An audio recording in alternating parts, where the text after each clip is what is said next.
juste avant d'appuyer sur le bouton de ta montre et de démarrer ton entraînement avec un super podcast dans les oreilles, eh bien je t'invite à aller faire un tour sur devenirtriathlète.com/livre. Tu vas pouvoir découvrir le livre Devenir triathlète que l'on a rédigé à 7 mains sous la direction d'Olivier de Scooter et dans lequel on t'explique comment devenir triathlète, comment progresser en triathlon et enfin comment performer en triathlon. Allez, on arrête de parler, c'est parti.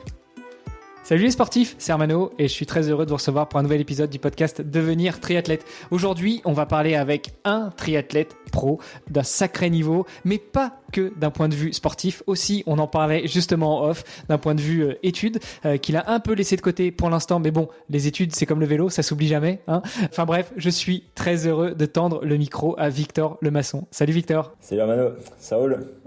Non, moi ça roule plus parce que j'ai laissé le vélo de côté. C'est à toi qu'il faut poser la question. Mais si tu me demandes si ça va, oui, ça va. Et toi? Ouais, bah nickel. Là, le soleil est revenu à Brest, donc ça fait plaisir.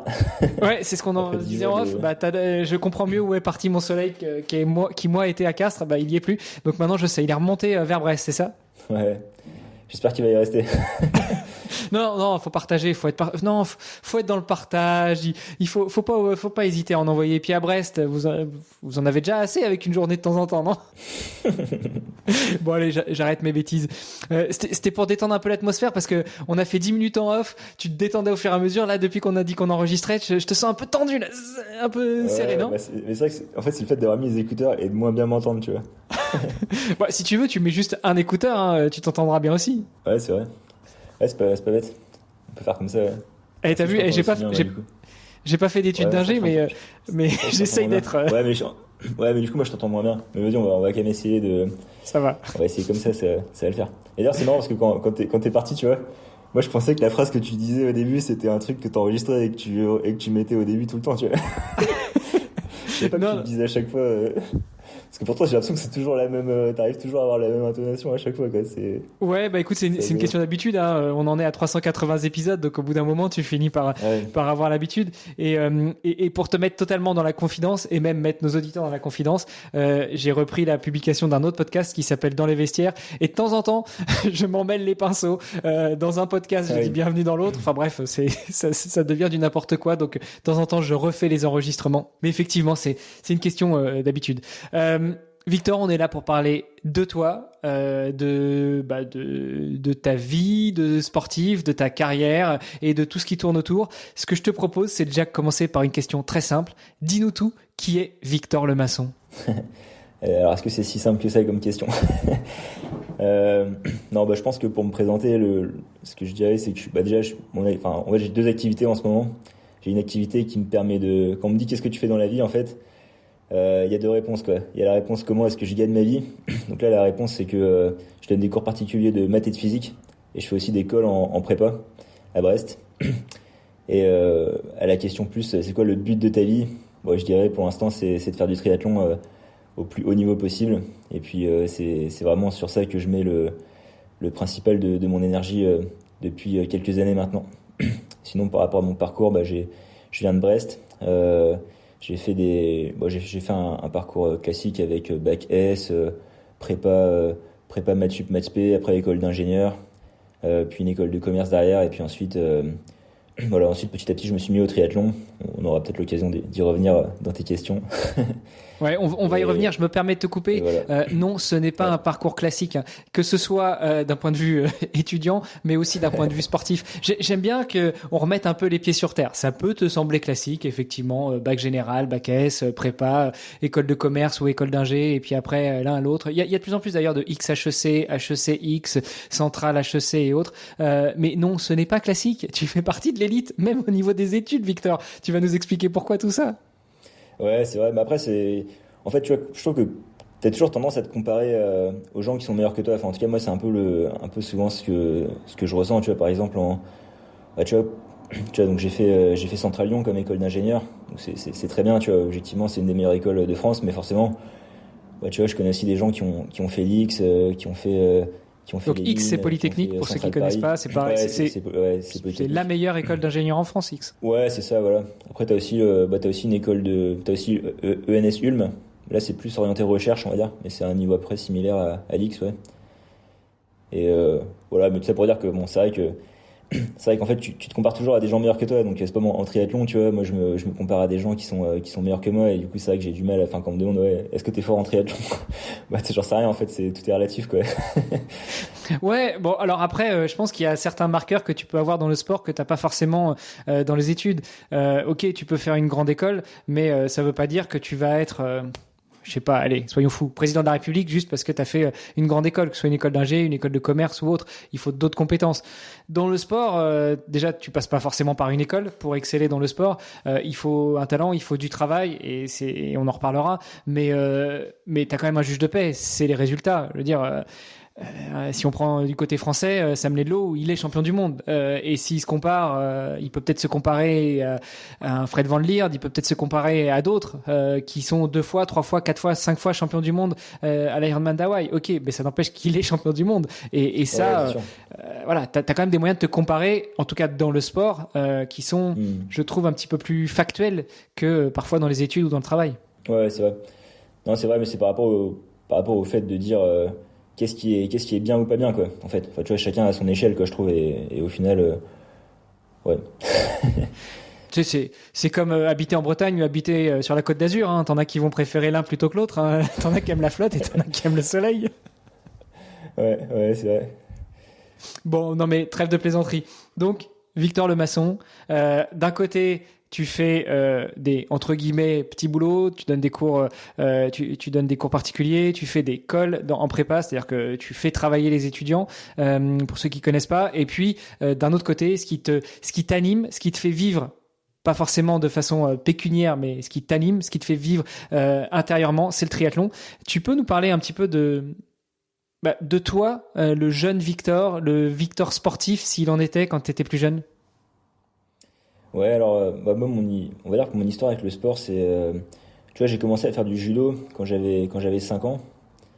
Bah, c'est ma mère qui m'a inscrit au judo, quoi. Et tu vois, c'est le C'était sport pour que j'ai t'occuper ou continué, on va c'était dire, parce qu'elle trouvait que t'étais pas assez, pas assez endurci? Ouais, je pense un peu les deux, tu vois.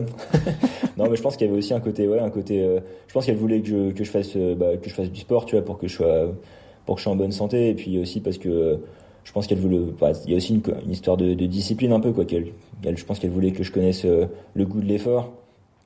Et puis le judo, c'était un bon sport pour ça, parce que tu vois, c'est un sport où t'es quand même relativement bien encadré quand t'es jeune. Donc tu vois, le judo, c'est le sport que j'ai fait le plus longtemps. J'en ai fait pendant 15 ans. Jusqu'à j'en ai fait pendant 15 ans jusqu'à mes 20 ans en fait, quoi. Donc tu vois, on va dire que j'en ai fait beaucoup, tu vois, bon à un niveau, on va dire départemental, régional, quoi. Tu vois, enfin je faisais des podiums, on va dire, sur ce type de compétition, quoi, sur des championnats du Finistère ou championnats de Bretagne. Mais tu vois, je suis jamais allé plus loin que ça, quoi. Je suis jamais allé au championnat de France, ou j'ai jamais vraiment passé le niveau au-dessus. Et tu vois, mes plus grosses années en judo, c'était première terminale. Et c'est vrai que, en fait, j'avais un peu enfin, je pense que j'ai jamais exploité mon potentiel au maximum, dans la mesure où j'avais pas forcément tu vois, la structure pour ça, quoi. Enfin, tu vois, j'étais pas en pôle espoir. En fait, moi, typiquement, je faisais le maximum des entraînements que je pouvais, c'est-à-dire que j'en faisais 4 par semaine. Et à côté de ça, tu vois, j'avais beaucoup d'énergie à revendre, et du coup, tu vois, je faisais 3 séances de muscu à côté, quoi. Et en plus de ça, je faisais une séance de rugby avec les copains quand j'étais en terminale, tu vois. Et tu sais, c'est vrai que au final, si jamais j'avais été, on va dire, tu vois, si j'avais été, mettons, tu vois, plus guidé tu vois, vers un objectif de haut niveau dans le judo, par exemple, j'aurais peut-être pu exploiter mieux l'énergie que j'ai mis à cette période, quoi. Après, voilà, c'est comme ça, tu vois, c'est toujours une histoire de rencontre, quoi, tu vois, mais voilà, tout ça pour dire qu'après, du coup, bah, quand j'ai commencé la prépa, forcément, j'avais moins de temps pour le sport. Donc après, voilà, j'ai continué à faire du judo un petit peu, mais en fait, tu vois, quand t'as un esprit de compétition et que tu t'aperçois que t'es moins bon qu'avant, tu sais, c'est un peu dur de régresser, quoi. Donc forcément, j'avais un peu moins, tu sais, j'y allais plus pour me défouler que pour vraiment performer, quoi. C'était plus le côté, tu vas garder un équilibre physique à côté de l'exercice intellectuel, on va dire. Ouais, alors d'ailleurs, je me permets une petite parenthèse. Ouais, bien sûr, ouais. Pour ceux qui ne connaissent pas le judo, parce que 90% des auditrices et des auditeurs sont des triathlètes, pour ceux qui ne connaissent pas le judo, à première vue, comme ça peut paraître un peu pépère. Mais en fait, déjà, il y a les entraînements qui sont assez exigeants. Et en compétition, c'est des rounds très rapides, très exigeants. On est vraiment sur de la haute intensité. Hein. Donc, effectivement, on n'est pas sur l'endurance. Même à l'entraînement, on n'est pas forcément sur l'endurance. On est vraiment beaucoup plus sur des filières anaérobie. Mais par contre, ça envoie, quoi. Ça fait travailler vraiment le cardio, là. Ouais, bah c'est clair. Bah après, c'est vrai que c'est vraiment intense. Et pour le coup, tu vois, par exemple, les compétitions, c'est vrai que je me demande encore comment je faisais pour gérer ça, parce que, enfin là, quand j'y repense, tu vois, tu sais, tu devais faire un régime avant la compète. Donc, ouais, déjà, pour faire du cut, pour sécher, pour être bon sur la balance. C'est l'enfer. Ça, c'est l'enfer, tu vois. Après, donc, t'as fait un régime, et après la compète, bah, tu vois, donc en gros, bah, ça dépend du type de compète, mais, enfin, tu vois, en fait, moi, les grosses compètes internationales que je faisais pas, tu te pèses la veille en général.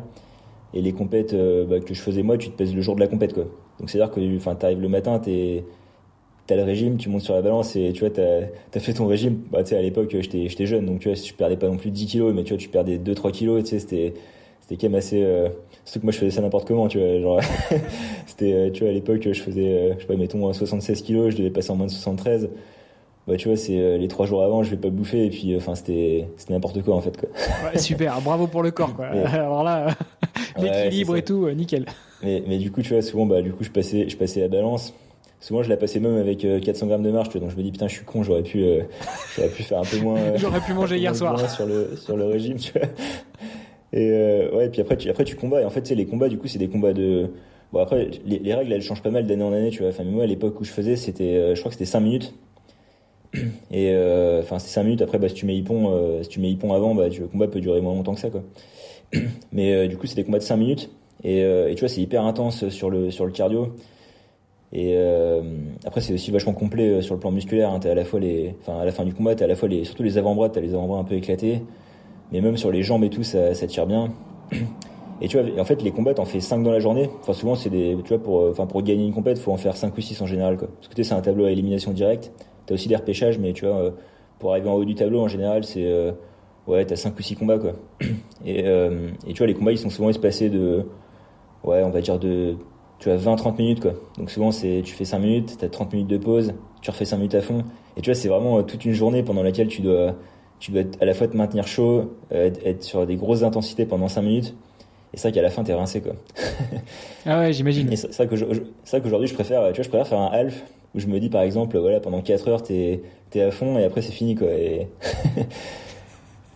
un half en 4 heures. Ok. C'est des efforts différents, quoi. Ouais. Mais tu vois, par contre, je trouve le judo, pour le coup, ça peut paraître assez éloigné des sports d'endurance, mais en fait, c'est quand même, moi, j'ai quand même trouvé tu vois, j'ai quand même trouvé, enfin, tu vois, en tout cas, je trouve que j'étais à l'aise dans les sports d'endurance après avoir fait du judo. Alors, je sais pas si c'est parce que génétiquement, j'étais peut-être plus fait pour ça ou si c'est les bénéfices du judo, mais en tout cas, tu vois, ce que je peux dire, c'est que le judo, ça m'a quand même donné une musculature, on va dire, assez solide, tu vois, sur l'ensemble du corps. Et puis au niveau du cardio, bah, tu sais, t'es habitué à des efforts assez intenses, quoi. Donc sur ce plan-là, c'est quand même pas mal. Bon, après, voilà, si un petit de 5 ans me dit j'ai envie d'être champion du monde d'Ironman, je vais pas forcément lui dire fais 20 ans de judo et après fais du triathlon, tu vois. Ouais, tu fais un samelé de l'eau, hein, bon. tu commences à 3 ans à faire du triathlon et puis à 25 ans, tu seras champion du monde. Ouais, c'est ça. Non, mais je pense que c'est quand même assez complémentaire. Enfin, je dirais pas complémentaire, mais la transition se fait quand même assez bien, quoi. Donc là, tu as 20 ans, tu arrives au bout de tes 2 années de prépa, tu passes les concours. Ouais, alors moi j'en ai fait 3, tu vois. Tu vois, j'ai pas été bon, donc j'ai fait 5 demi. donc du coup, j'ai fait 3 ans de prépa. Ouais, donc après là, je suis arrivé en école d'ingé. Alors là, tu vois, franchement, pour moi, c'était vraiment une renaissance au niveau tu sais, au niveau social, enfin au niveau de la vie sociale et au niveau du sport, quoi. Parce que c'est vrai que en prépa, tu vois, t'es quand même à fond dans les sciences, dans les études, quoi. Et là, quand je suis arrivé en école d'ingénieur, du coup, j'ai vraiment redécouvert, tu vois, à la fois les soirées et le sport, quoi. Ce qui peut paraître un peu aux antipodes, on va dire. Mais c'est marrant parce que moi, j'avais cette image. Effectivement, en prépa, tu bosses beaucoup, quelle que soit la prépa, que ce soit prépa scientifique ou prépa école de commerce. Par contre, j'avais cette image de ceux qui intègrent les écoles de commerce qui sont des gros teuffards, et en revanche, ceux qui sont en école d'ingé qui sont quand même un peu plus raisonnés, on va dire. T'es en train de nous dire qu'à Centrale Lyon, non, franchement, ça fêtait bien. Ouais, franchement, ouais, ça fait bien. Après, franchement, il y a tout, hein, tu vois, t'as plusieurs groupes sociaux, on va dire, à l'intérieur de l'école, quoi. Donc, ouais.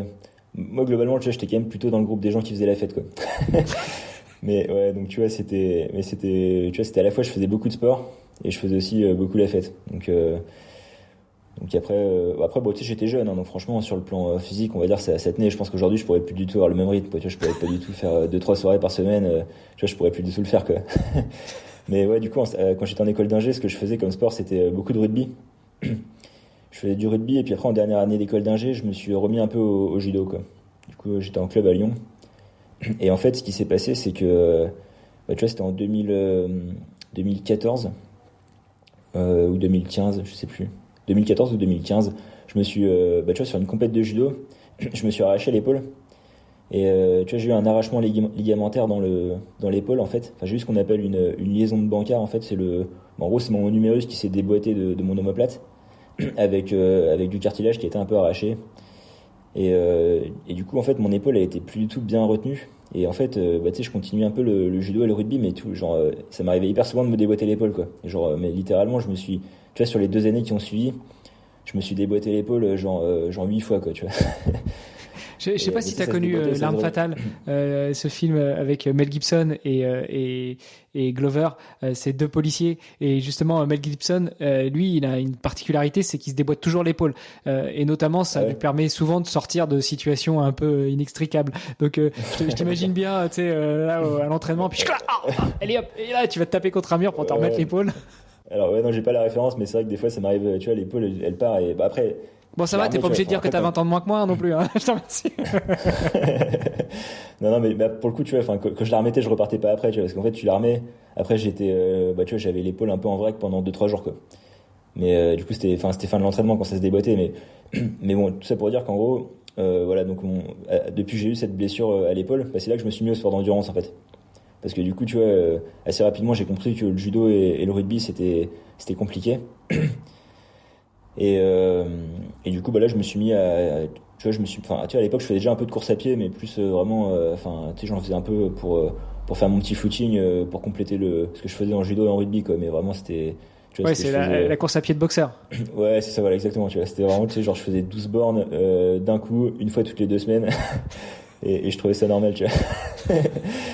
Et à fond, évidemment. Ouais, à fond, ouais. Enfin, à fond pour mon niveau de l'époque, tu vois. C'est-à-dire, à l'époque, tu vois, je devais faire peut-être, franchement, je me rappelle même plus de mes allures parce que j'avais même pas de montre à l'époque, donc tu vois, je pouvais même pas savoir, mais j'imagine que je devais courir à 12-13 allures. Ce qui, franchement, je pense, représentait, tu vois, pour aujourd'hui, c'est comme si je faisais un footing à 3,30, je pense, quoi, tu vois. Bon, alors, je te remercie, hein, encore une fois, 12-13 à l'heure. Il y en a beaucoup pour qui c'est une allure rapide, hein. Non, mais c'est clair, mais moi, c'était comme ça avant aussi, tu vois, donc c'est pour ça, tu vois, c'est vraiment, mais c'est juste que pour moi, tu vois, du coup, à cette époque-là, je faisais mes footings à fond et c'était pas du tout, voilà, je manquais beaucoup de maturité sur les sports d'endurance, quoi. Et tu vois, je me suis mis aussi au vélo, je me suis acheté un vélo de route, et voilà, je me suis mis à faire du vélo, tu vois, j'avais quelques potes à Brest qui roulaient un peu, donc du coup, je me suis acheté un vélo pour aller rouler avec eux. Et voilà, c'est vers ces années-là, tu vois, donc vers 2014-2015 que je commençais à faire, on va dire, entre guillemets, régulièrement de la course à pied et du vélo. Quand je dis régulièrement, c'est genre je courais peut-être 2-3 fois par semaine et je faisais pareil du vélo 2-3 fois par semaine, tu vois.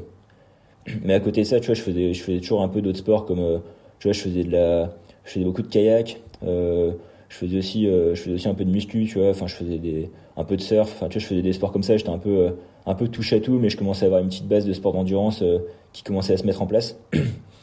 Et en fait, après, je me rappelle, bah, là, tu vois, la première fois que j'ai mis un dossard en course à pied, bah, c'était justement, il y avait un petit trail qui passait par chez moi. Je me rappelle, c'était en septembre 2016. Et là, du coup, bah, je me suis dit, tiens, le week-end prochain, bah, il y a le trail, là, d'habitude, je le regarde passer, bah, tiens, là, je vais m'inscrire, tu vois, ça va être marrant. Et du coup, bah, je m'inscris. Et du coup, bah, là, sur le trail, je crois que je finis, tu vois, c'était un niveau hyper local, hein, tu vois, genre, il y avait vraiment pas de niveau, quoi. Enfin, tu vois, j'aurais dû finir 9ème, je crois. Mais tu vois, 9ème, et je calculais le temps. Enfin, je crois, à l'époque, tu vois, c'était un trail assez roulant. C'était pas un trail, méga casse-pattes, c'était un trail quand même assez roulant, en nature, enfin, sur des sentiers, où tu peux quand même aller vite. Je crois que mon allure, je me rappelle, j'avais fait genre 4,18 de moyenne, tu vois. Et pour moi, tu vois, j'avais jamais fait ça en footing, tu vois, j'avais jamais fait ça à l'entraînement, donc j'étais là, ouais, putain, j'ai fait 4,18, c'était ouf, quoi, tu vois. Ouais, mais c'est parce qu'en trail, tu descends aussi pas mal, donc ça te permet d'accélérer, c'est ça? Ouais, non, mais pour le coup, franchement, c'était plat, quoi. Enfin, honnêtement, tu peux mettre, enfin, tu vois, franchement, l'équivalent sur route, honnêtement, j'aurais peut-être fait 4,10, quoi. C'était pas, enfin, tu vois, il y avait pas beaucoup de différence, quoi. Mais, euh, mais ouais, du coup, bah là, tu vois, je regardais, tu vois, j'avais dû faire 9ème, et tu sais, je regardais le temps qui me séparait du podium, et franchement, je regardais, genre, le podium, il était genre à 3-4 minutes, quoi, tu vois. À Et 1 tu sais, je me kilomètre. disais, putain, ouais, c'est ça. Et tu sais, pour moi, les mecs qui gagnaient ce genre de course, enfin, tu sais, à l'époque, j'avais pas trop de recul, mais tu sais, je pensais que enfin, pour moi, c'était un peu des stars à l'époque, quoi. Et je me dis, putain, mais en fait, ouais, là, si je m'entraîne, je pourrais peut-être aller gratter 3 minutes et faire des podiums, tu vois, sur ce genre de course, quoi, tu vois. Et du coup, ouais, tu vois, petit à petit, là, du coup, j'avais envie d'en refaire et tout, et c'est un peu cette année-là que j'ai commencé bah ouais, à prendre, bah, tu sais, à prendre des dossards sur des petites courses comme ça, tu vois, là, c'était une année aussi, j'étais encore à Paris aussi cette année-là, donc tu vois, là, c'était un trail en Bretagne parce que j'étais revenu le week-end, mais j'étais encore à Paris, donc je faisais aussi des courses, tu vois, j'avais fait les 10 km de Paris-Centre, les 20 km de Paris aussi, la même année. Et tu vois, là, c'est une année où, tu vois, j'ai vu mes chronos, on va dire, vraiment décoller, quoi. Enfin, tu vois, genre sur 10 km, j'avais fait, tu vois, je m'aligne sur la course, je visais genre moins de 40. Et franchement, j'ai fait 37-40, un truc comme ça, tu vois.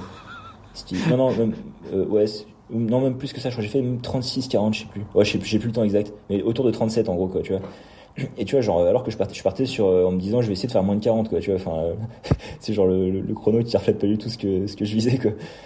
Et tu sais, c'était vraiment la période où je commençais on va dire, entre guillemets, structurer mes entraînements, tu vois. Tu sais, je faisais du 30-30, quoi. C'est un peu le premier truc que tu commences à faire quand tu commences à faire du fractionné, quoi. Et ouais, voilà, et petit à petit, comme ça, voilà, je commençais à faire de la course à pied, quoi. À mettre des dossards, à me fixer des objectifs. Et, euh, et là, tu vois, donc donc là, c'était en 2016, du coup. Et là, j'avais un pote d'HEC qui lui voulait faire un Ironman. Et tu vois, moi, je me dis, Je putain, sens, en fait, je, tu sais, je sens l'arnaque. ouais, c'est ça, tu vois. Et tu sais, moi, je faisais pas de triathlon à l'époque, hein. J'avais pas nagé depuis la terminale, quoi. Et, euh, et tu sais, je me dis, tu sais, genre, parce que je courais souvent avec lui, quoi. Et je me dis, putain, mais en fait, franchement, à pied, tu vois, genre, il est pas meilleur que moi, quoi. Donc, tu sais, je me dis, ça me chauffait, quoi. Il me dit, vas-y, tu veux pas venir, tu veux pas le faire et tout. Enfin, il dit, ça te dit pas de te chauffer pour qu'on fasse, enfin, tu sais, au début, on devait faire l'Ironman de Nice. Mais en fait, tu vois, cette année-là, il y avait eu les attentats à Nice, juste avant, enfin, l'été avant. Et du coup, du coup, ça avait été décalé par rapport à ça. Et finalement, on s'est reporté sur le Frenchman, quoi. Du coup, tu vois, en gros, mon premier triathlon, bah, c'était le Frenchman en 2017 en XXL, quoi. Normal. Et tu vois, en fait, Facile. et franchement, et finalement, tu vois, c'est un peu grâce à lui que je me suis mis au triathlon, finalement, parce que tu vois, s'il m'avait pas proposé ce défi, tu vois, bah, peut-être que je me serais jamais mis au triathlon. Enfin, en fait, j'en sais rien, tu vois, peut-être que si, parce que, enfin, je savais déjà ce que c'était un Ironman et enfin, c'était quand même un truc qui m'inspirait, quoi, tu vois, donc peut-être que je me serais dit un jour que j'en ferais un, mais en tout cas, voilà, c'est vraiment ça qui m'a fait passer le cap. Et tu vois, il faut se dire qu'à cette époque-là, quand j'ai pris mon dossard, bah, tu vois, la course était dans 6 mois, et le plus long que j'avais fait à pied, c'était 30 bornes. À vélo, le plus long que j'avais fait, c'était 120 bornes, et j'étais en PLS à la fin, et j'avais pas nagé depuis la terme, quoi. Ouais, mais donc finalement, C'était, t'étais pas si loin de l'Ironman. En 6 mois, c'est faisable. Tu m'aurais dit, à 6 mois, je ouais. m'inscris. J'ai eu William Perron sur le podcast. Le gars, en novembre, il s'inscrit pour son premier triathlon qui était Nice, donc l'Ironman de Nice. En novembre, il savait pas nager. Il avait jamais fait de vélo et il savait un petit peu courir. Là, ça va, t'avais quand même un peu de base. Ouais, bah, par rapport à lui, du coup, on peut dire que oui, du coup. Mais ouais, Moi, je vous admire, les mecs. Vous êtes des héros. ouais, après, bon, après, franchement, enfin, en soi, je trouve pas que ce soit un truc intelligent que je recommanderais de commencer directement par ça, tu vois. Moi, c'est parce que, surtout, en fait, ce que je voulais à l'époque, c'était surtout me fixer des gros challenges, tu vois. C'était ça que j'avais envie de faire. Et j'étais pas forcément dans une optique de continuer le triathlon à long terme, quoi. Tu vois, c'est après que c'est venu, en fait. En fait, tu vois, c'est justement, bah, là, j'étais plus en mode, ok, ça, c'est un gros défi. Vas-y, je me prépare pour ça, et je me disais, en fait, quand je l'aurais fait, j'étais pas sûr enfin, je voyais pas je me projetais pas du tout sur la suite dans le triathlon, quoi. Je me disais pas du tout, ouais, après, je vais continuer. Mais en fait, le fait est que quand j'ai fait la course, tu vois, j'ai fait, bah, mon temps, je crois que c'était 10h28, il me semble, de mémoire. Faudrait vérifier, mais je crois que c'était ça, ouais. Et franchement, j'étais hyper agréablement surpris par mon temps, quoi. Même si aujourd'hui, bon, c'est pas, enfin, tout est relatif, hein, tu vois, mais c'est sûr que je fais beaucoup mieux maintenant.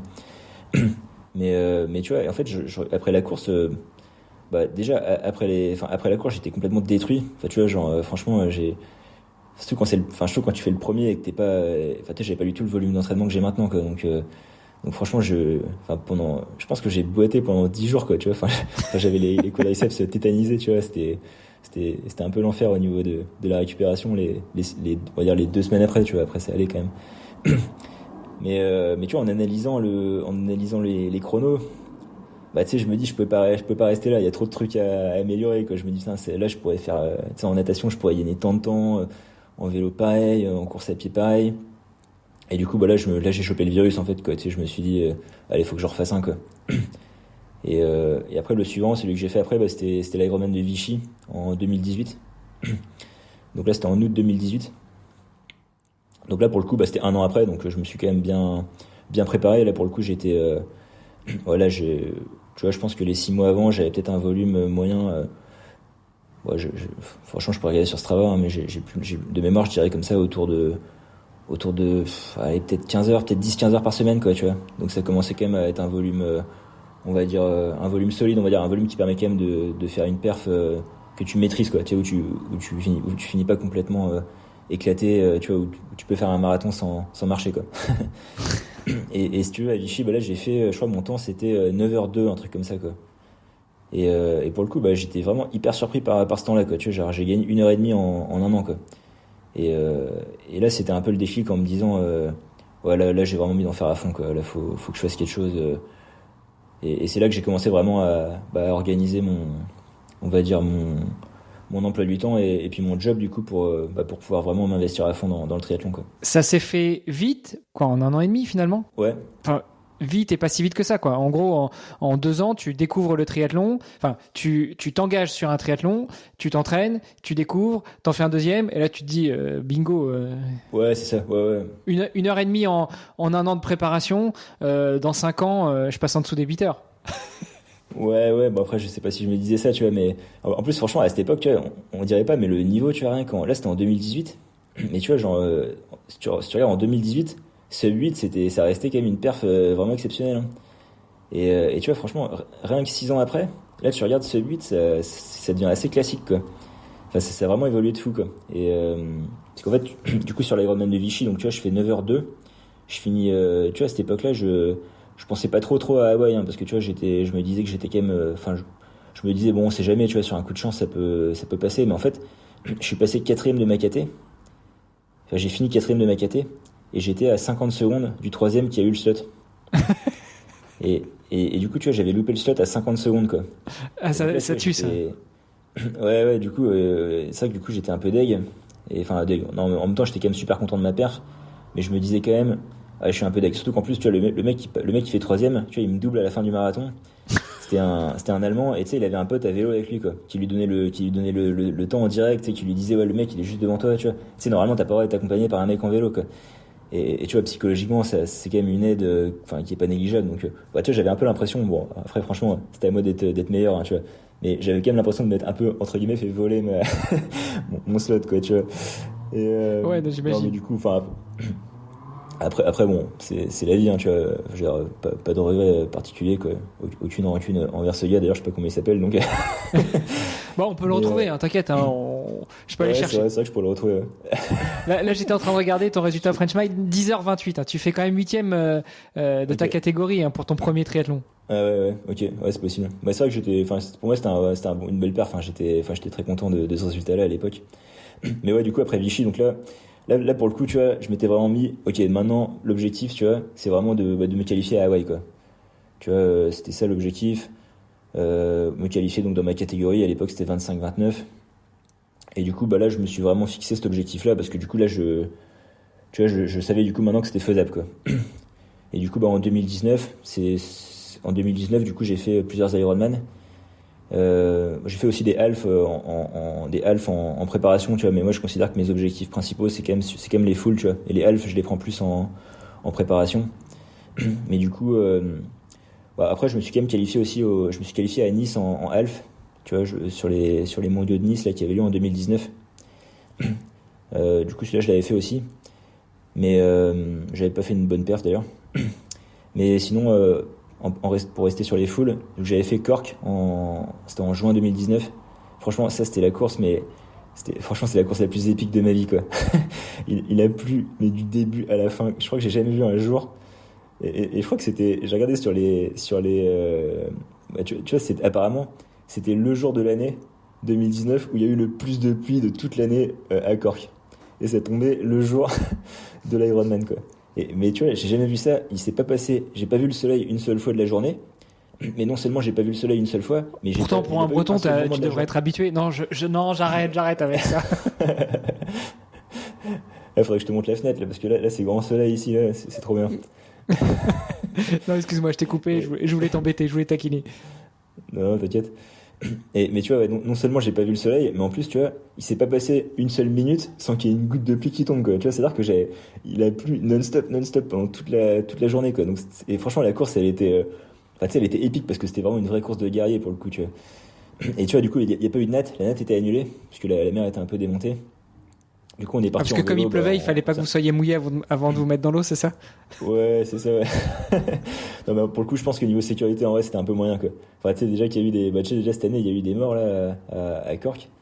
Tu vois, sur le half de Cork, là, cette année, il y a 2 personnes qui sont noyées, en natation, quoi. Donc pour le coup, tu vois, je peux comprendre quand même qu'ils aient annulé la nette, ce jour-là, parce que, bon. Et puis moi, je t'avoue, j'étais quand même, j'avais testé la température de l'eau la veille. Et franchement, je me suis dit, putain, si je dois faire 3,8 bornes là-dedans, c'est vraiment pas chaud, quoi. C'est genre, mais franchement, pourtant, je peux te dire qu'à Brest, elle est pas chaude, l'eau, hein. Mais là, à Cork, elle devait être franchement, je sais pas, elle devait être à 13, quoi. Tu vois, 13 pour faire un Ironman, c'est, à la fin, t'as quand même les mains, tu sais, t'as les mains, t'as du mal à les fermer à la fin, quoi. Bon, du coup, il y a pas eu de natte. Du coup, on est parti en vélo en contre-la-montre. Bon, tu sais, ils font des départs tous les 20 secondes, tu vois, quand c'est comme ça. Par numéro de dossard, je crois, souvent, c'est comme ça. Donc là, voilà, il y a juste vélo, course à pied. Et puis sur cette course, donc là, franchement, ouais, la course, elle était incroyable, hein. Franchement, l'ambiance, mais le public, c'était dingue, hein. Moi, tu vois, je sais pas s'ils refont un Ironman cette année à Cork, mais en tout cas, moi, c'est vraiment une course que j'aimerais bien refaire, quoi, tu vois, parce que je trouve qu'au niveau du public et tout, c'était vraiment incroyable. Tu sais, tu passes dans plein de villages et dans tous les villages, t'as des barrières avec, tu sais, t'as les gens qui sont amassés sur les barrières et qui tapent sur les barrières et tout quand tu passes, tu vois. T'as vraiment de l'animation, c'est trop bien, quoi. Ouais, t'as l'impression d'être sur le Tour de France, quoi. Ouais, bah, quasiment, ouais. Et non, c'était vraiment top comme ambiance, j'ai vraiment adoré. Et puis après, tu sais, la course à pied, c'est dans le village, t'as 4 tours de 10 bornes, tu vois, assez classique, et tu repasses dans le village, dans le village Ironman, enfin, dans le village où il y a le village Ironman. Et voilà, super ambiance. Donc là, je finis la course. Il y a une course qui a été gagnée par Brownlee à cette époque. C'était assez cool de le voir courir aussi. Je vois pas qui c'est. Non, ouais, c'est marrant parce que, ouais, tu sais, pour moi, c'est un peu la star, quoi, tu vois, et tu le vois en vrai courir sur l'épreuve, tu vois. Moi, tu devais pas le voir de très loin, t'étais pas loin derrière, non? Bah, en fait, je le croisais, tu vois, surtout en course à pied, je le croisais, tu vois, parce que c'était des, enfin, il y avait un peu des U-turns, quoi, tu sais, des fois, tu repassais à différents endroits, et puis, du coup, des fois, je le croisais, et puis, tu sais, c'est marrant parce que je pouvais regarder un peu, vu que je le croisais à plusieurs endroits, je pouvais regarder un peu mon rythme par rapport au sien. Tu sais, je voyais si tu voyais qu'il était en train de te rattraper, de te prendre un tour. Bah, en fait, le truc, c'est que franchement, il avait, en fait, lui, tu vois, il avait un tour d'avance sur moi. Du coup, en fait, quand lui il faisait son deuxième tour, moi, c'était mon premier, quoi. Et du coup, quand il faisait son troisième tour, moi, c'était mon troisième. Donc, tu vois, j'avais plus de fraîcheur que lui, quoi. Et en fait, tu vois, il allait pas finalement, il allait pas beaucoup plus vite. Enfin, il me mettait pas grand chose, mais vu que c'était son dernier tour, tu vois, on allait tous deux décrescendo. Mais au final, tu vois, la vitesse de son deuxième tour, tu vois, tu vois, au final, il était plus rapide que moi, mais si on regarde avec un tour de décalage, il n'y avait pas tant que cette différence, quoi. Enfin, en tout cas, je prenais pas 1 kilomètre à chaque tour, quoi. Mais bon. En tout cas, à la fin, il a fini 1 heure devant, donc. Ouais, éventuellement, on prend 1 kilomètre à chaque tour à Jean-Pierre, mais peut-être pas à Monsieur Brownlee. Ouais, c'est ça. Et du coup, à la fin de cette course, j'avais fini. Bah, là, pareil, je reloupe encore la qualif à Hawaï à 1 place. Oh, merde. Donc là, je m'étais dit, fait chier.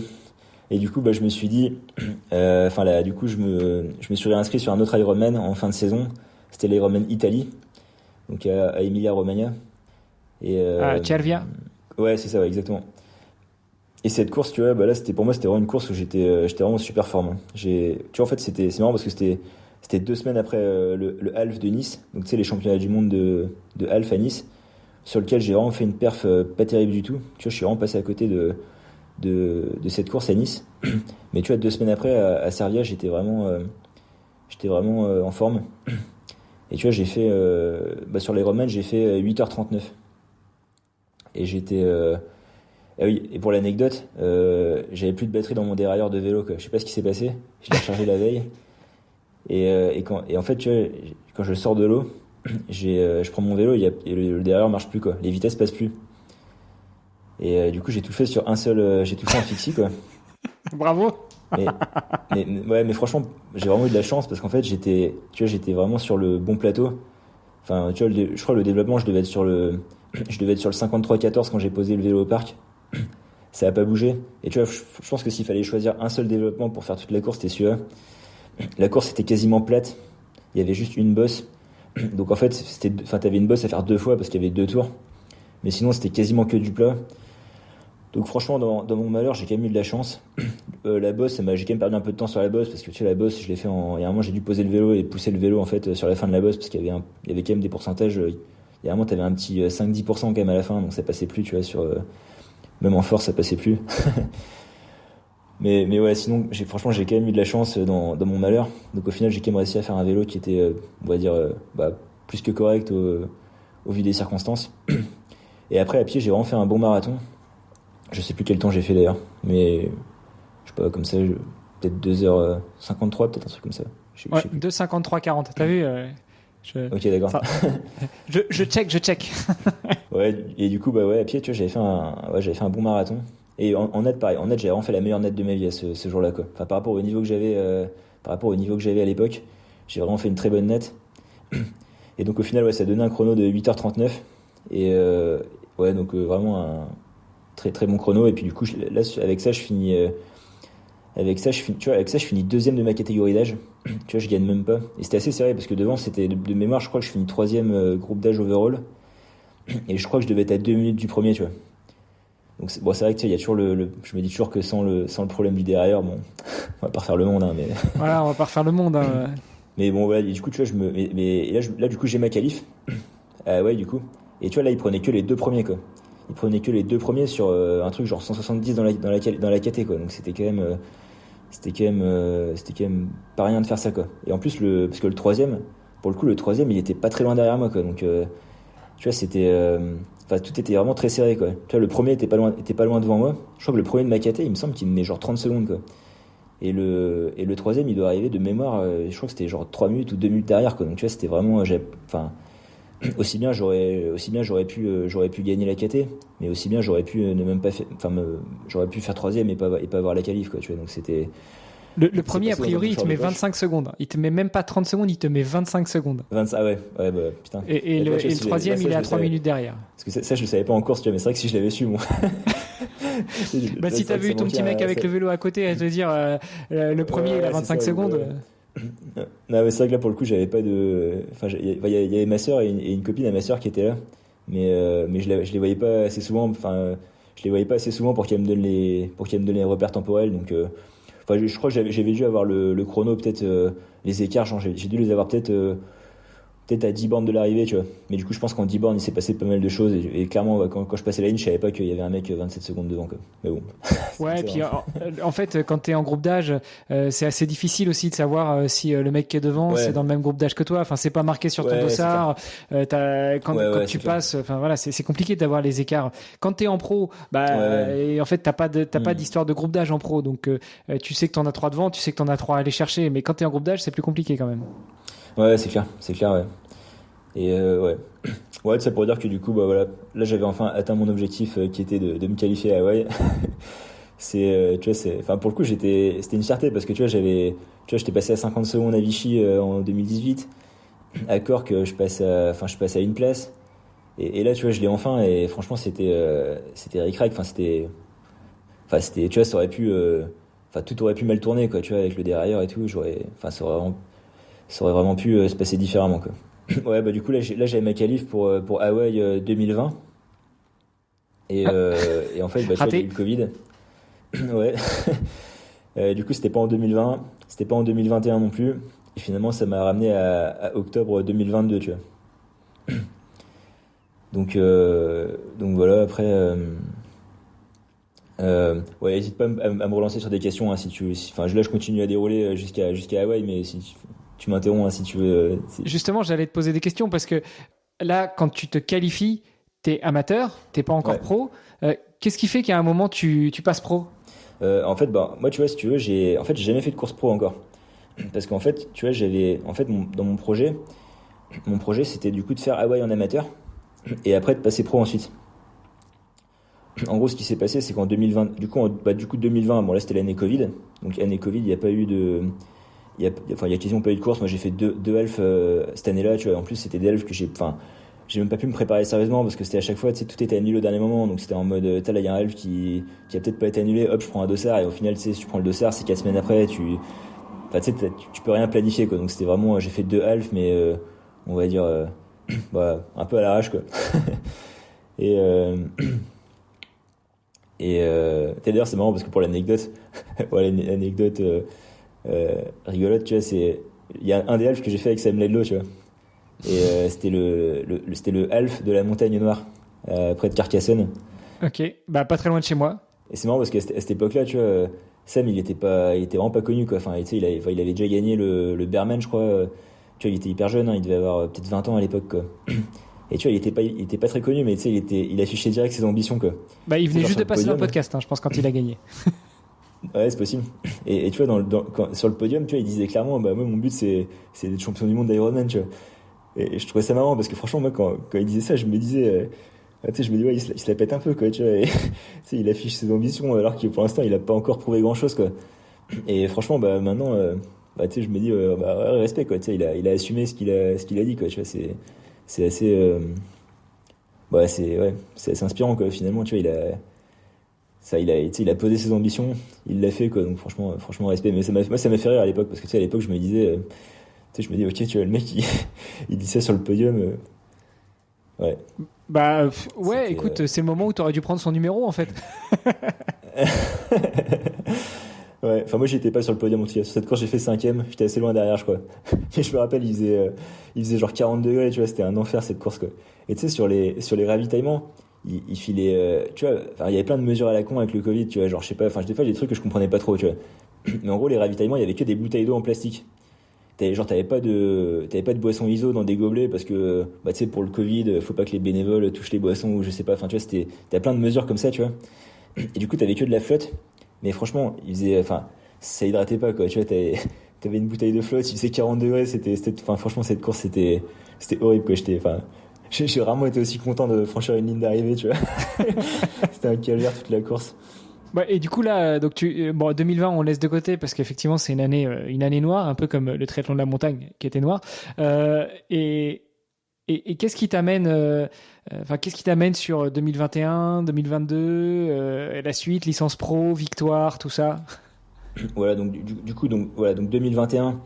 Là, c'est ma première année où je fais vraiment, où je commence vraiment à faire des belles perfs. Tu vois, des perfs, on va dire d'un très bon niveau amateur, voire d'un niveau néo-pro, quoi. Tu vois, par exemple, je fais, qu'est-ce que je fais comme perf sympa en 2021? Bon, en fait, alors, ouais, dans mes courses, globalement, je fais les Sables d'Olonne en groupe d'âge. Le half, là je fais premier groupe d'âge avec genre peut-être 5 minutes d'avance, je crois, sur le deuxième. Et tu vois, je me classe parmi les pros, je crois que j'ai dû faire 12e de la course en tout, tu vois. Donc ça, tu vois, c'était une première course bien réussie. Après je fais qu'est-ce qu'il y a eu comme course derrière? Bah après j'avais fait le championnat de Bretagne de triathlon où là je fais deuxième derrière Paco Thibault Lopez, je sais pas si tu connais, mais il a arrêté le triathlon maintenant. Mais c'était un pro assez costaud quand même, tu vois, donc là voilà, je fais deuxième derrière lui au Bretagne de longue distance.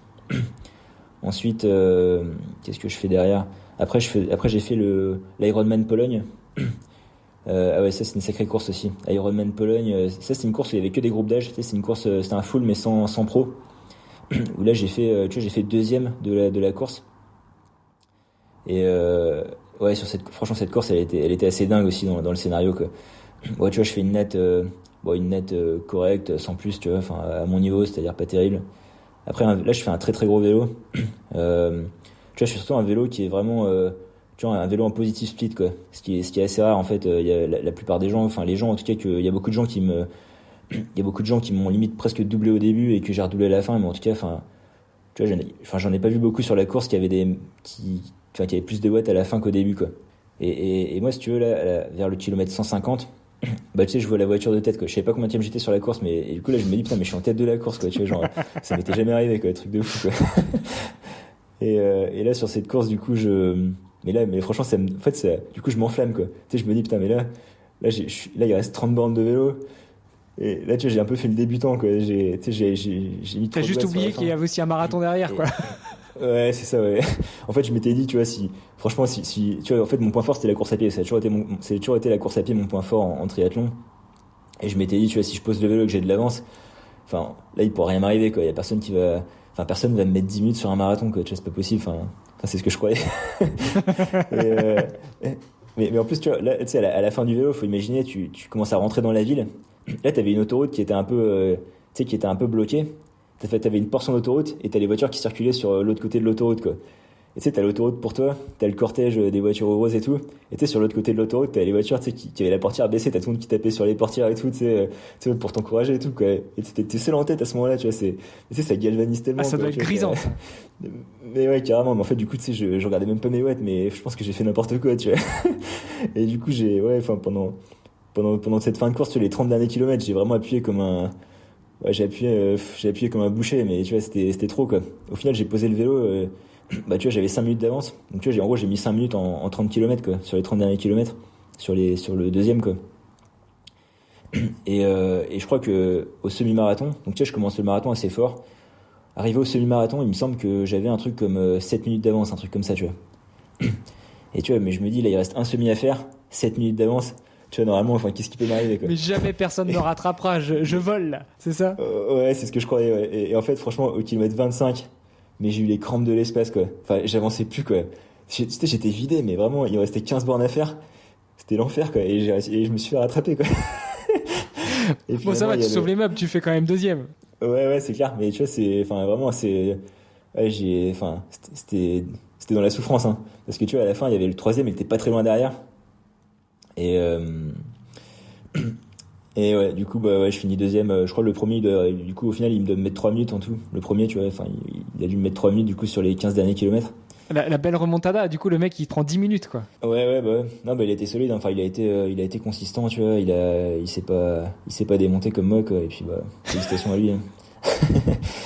Mais du coup, ouais, c'est sacrée course, tu vois. Enfin, tu sais, genre, le genre de course, tu vois, où, enfin, tu sais, une grosse course pour l'expérience et en termes de, enfin, tu vois, en termes d'intensité, tu vois, un truc, t'es content de l'avoir vécu, quoi. Même si le scénario, forcément, il a pas été en ma faveur. Mais, bah, tu vois, c'est vraiment un moment de vie que j'ai adoré, quoi. Tu vois, c'était vraiment kiffant.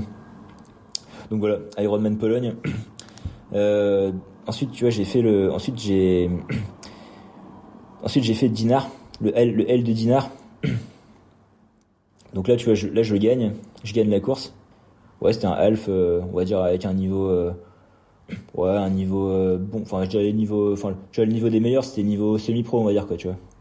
Donc là, je gagne, et 2 semaines après, je fais le full de Deauville. Et bah, c'était la première année où il y avait un full à Deauville, tu vois. Et là, pareil, je gagne. Après, là, c'est vrai qu'il y avait pas beaucoup de monde, hein. Enfin, bah, tu vois, il y avait Lilian Pierre qui finit derrière moi. Mais à part Lilian, tu vois, derrière, ça finit quand même assez loin, quoi. En gros, on était un peu deux vraiment au-dessus, tu vois. Et puis derrière, c'est vrai que ça manquait un peu de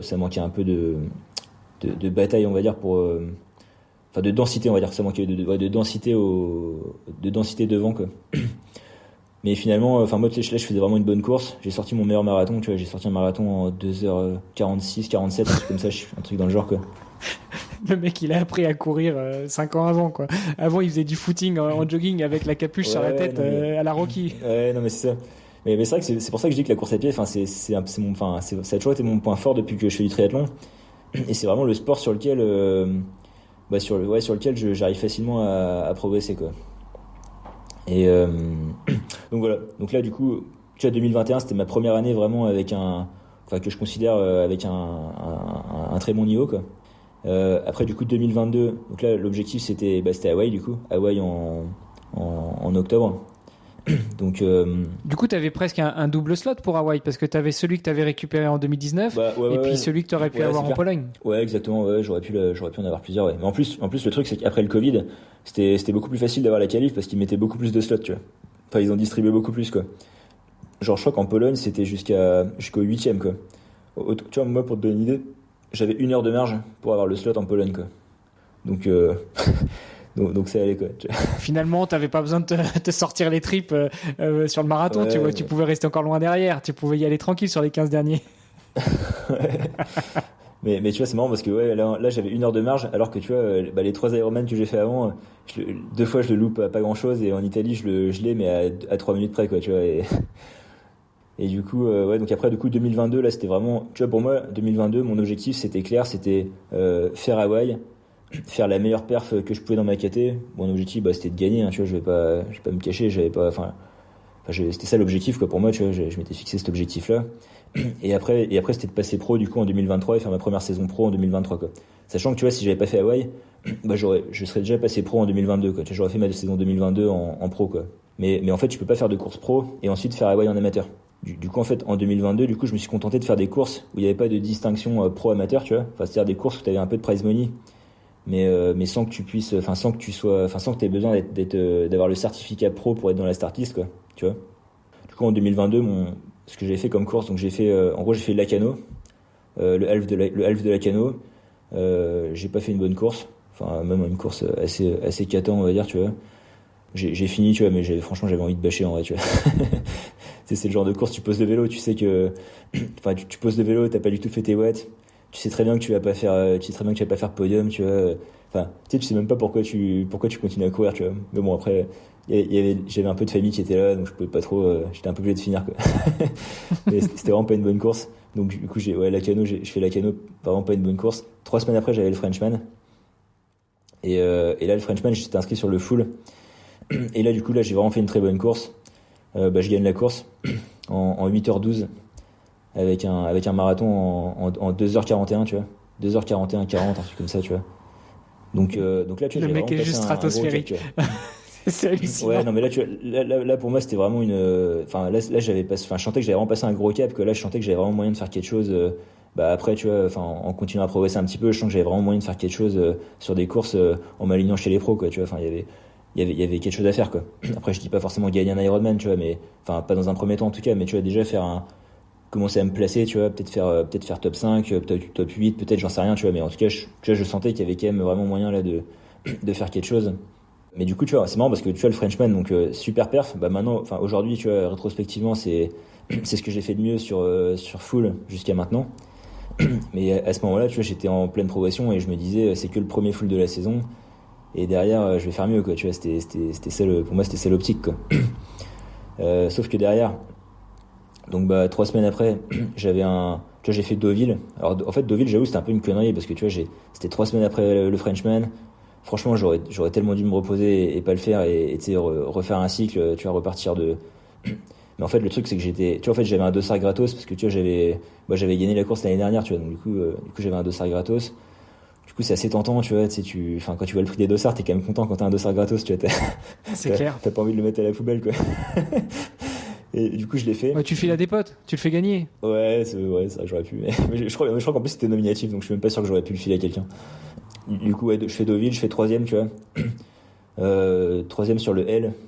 Franchement, la course, c'était pas terrible. Enfin, moi, j'étais pas sur une. En fait, j'avais pas bien récupéré du Frenchman. En plus, il y avait la canicule. Après, la canicule, c'est pas une excuse parce que tout le monde l'avait. Donc, tu vois, je vais pas dire que c'est à cause de ça que j'ai fait 3ème. Enfin, même 3ème, finalement, c'est bien en soi. C'est juste ma perf personnelle que je trouve pas terrible. Tu vois, j'ai pas fait une très bonne course. Ouais, t'as pas eu les bonnes sensations et tu sentais que t'étais poussif. Ouais, c'est ça. Tu vois, donc voilà. Après, bon, 3 semaines après un full, franchement, c'était pas non plus. Enfin, je m'attendais pas à des miracles non plus, tu vois. Mais du coup, finalement, j'ai accumulé un peu de fatigue. Après, 2 semaines après, je fais le Striemann sur le L. Le mec te dit j'aurais pas dû faire Deauville et finalement 15 jours après t'enchaînes sur le Strongman. T'as pas fait une école d'ingé, t'es pas censé être un peu carré normalement. Ouais, non mais en fait si tu veux, j'avais quand je dis j'aurais pas dû faire Deauville, c'est justement j'aurais dû faire le Strongman mais sans faire Deauville avant quoi, tu vois. J'aurais dû plutôt tu sais prendre 5 semaines sans course entre le Frenchman et le Strongman, prendre tu vois genre 10 jours enfin vraiment une semaine off complet après le Frenchman, après faire on va dire 5 jours de reprise très progressive et après tu vas faire 3 semaines de préparation pour le Strongman quoi, tu vois. Et là j'aurais pu je pense que j'aurais été bien mieux préparé quoi. Là tu vois j'ai fait je fais le Frenchman, hop je fais une semaine de récup, même pas. Après je refais un bloc d'une semaine, mais après c'est déjà l'heure de m'affûter c'est déjà l'heure de l'affûtage pour Deauville, donc du coup il y a pas eu de bloc, juste enfin tu sais au final après ouais enfin du coup je fais ça, je fais Deauville, voilà là j'étais rincé après la course, tu vois. Et tu sais d'ailleurs c'était pour l'anecdote, c'était la course où il y a eu une énorme tempête à Deauville, je sais pas si tu t'en souviens. Rappelle-moi, tu me préviendras si jamais je me remets au triathlon ou sur swimrun ou sur duathlon. Putain, je t'appelle avant et c'est sûr, si tu y vas, j'y vais pas. J'ai pas envie de faire une course sous la tempête. Hein. Toi, tu les attires, c'est pas possible. Mais là, il y a pas eu de flotte. Hein. C'était une tempête de vent, mais c'était une tornade en fait qui est passée sur le triathlon. Et tu vois, du coup, moi j'ai pu finir, mais genre, enfin, une demi-heure ou une heure après, les gens ils pouvaient plus finir quoi. Et en fait, la course, elle a été neutralisée. Au bout de 5h30 de course. Mais tu vois, 5h30, enfin, il y a peut-être la moitié qui a pas fini, quoi, sur le half, quoi. Et ouais. Donc, du coup, c'était assez, Non, mais si vous voulez défier les éléments, c'est pas la peine d'aller sur le Norseman ou des triathlons extrêmes, des trucs comme ça. Vous allez juste là où va Victor. En été, vous êtes sûr qu'il va faire une canicule de malade et que vous aurez juste des petites bouteilles de flotte de rien du tout. Au printemps ou à l'automne, vous prendrez les tempêtes sur la tronche. Je l'imaginais pas celle-là, Victor. Ouais, c'est vrai que vu comme ça, c'est vrai que j'aime bien les courses avec des fortes conditions météorologiques quoi. Non mais du coup Deauville c'est marrant parce que c'était canicule et après il y a eu la tempête quoi. Enfin il y a eu la tornade en fait, c'est une tornade qui est passée sur le, mais tu vois genre moi je me rappelle j'étais dans le Airbnb, on était en train de faire sécher les affaires dehors, enfin tu sais j'étais avec un groupe de potes, on devait être 3-4 à faire la course. Donc là on avait tous fini, tu vois, on avait tous fait moins de 5 heures quoi, tu vois, on était un peu dans ce niveau-là quoi. Et donc là on avait pris nos douches, on met nos affaires à sécher. Et là mais tu sais, genre, j'avais mon vélo contre le mur. Et là, à un moment, je le vois, il se casse la gueule par terre.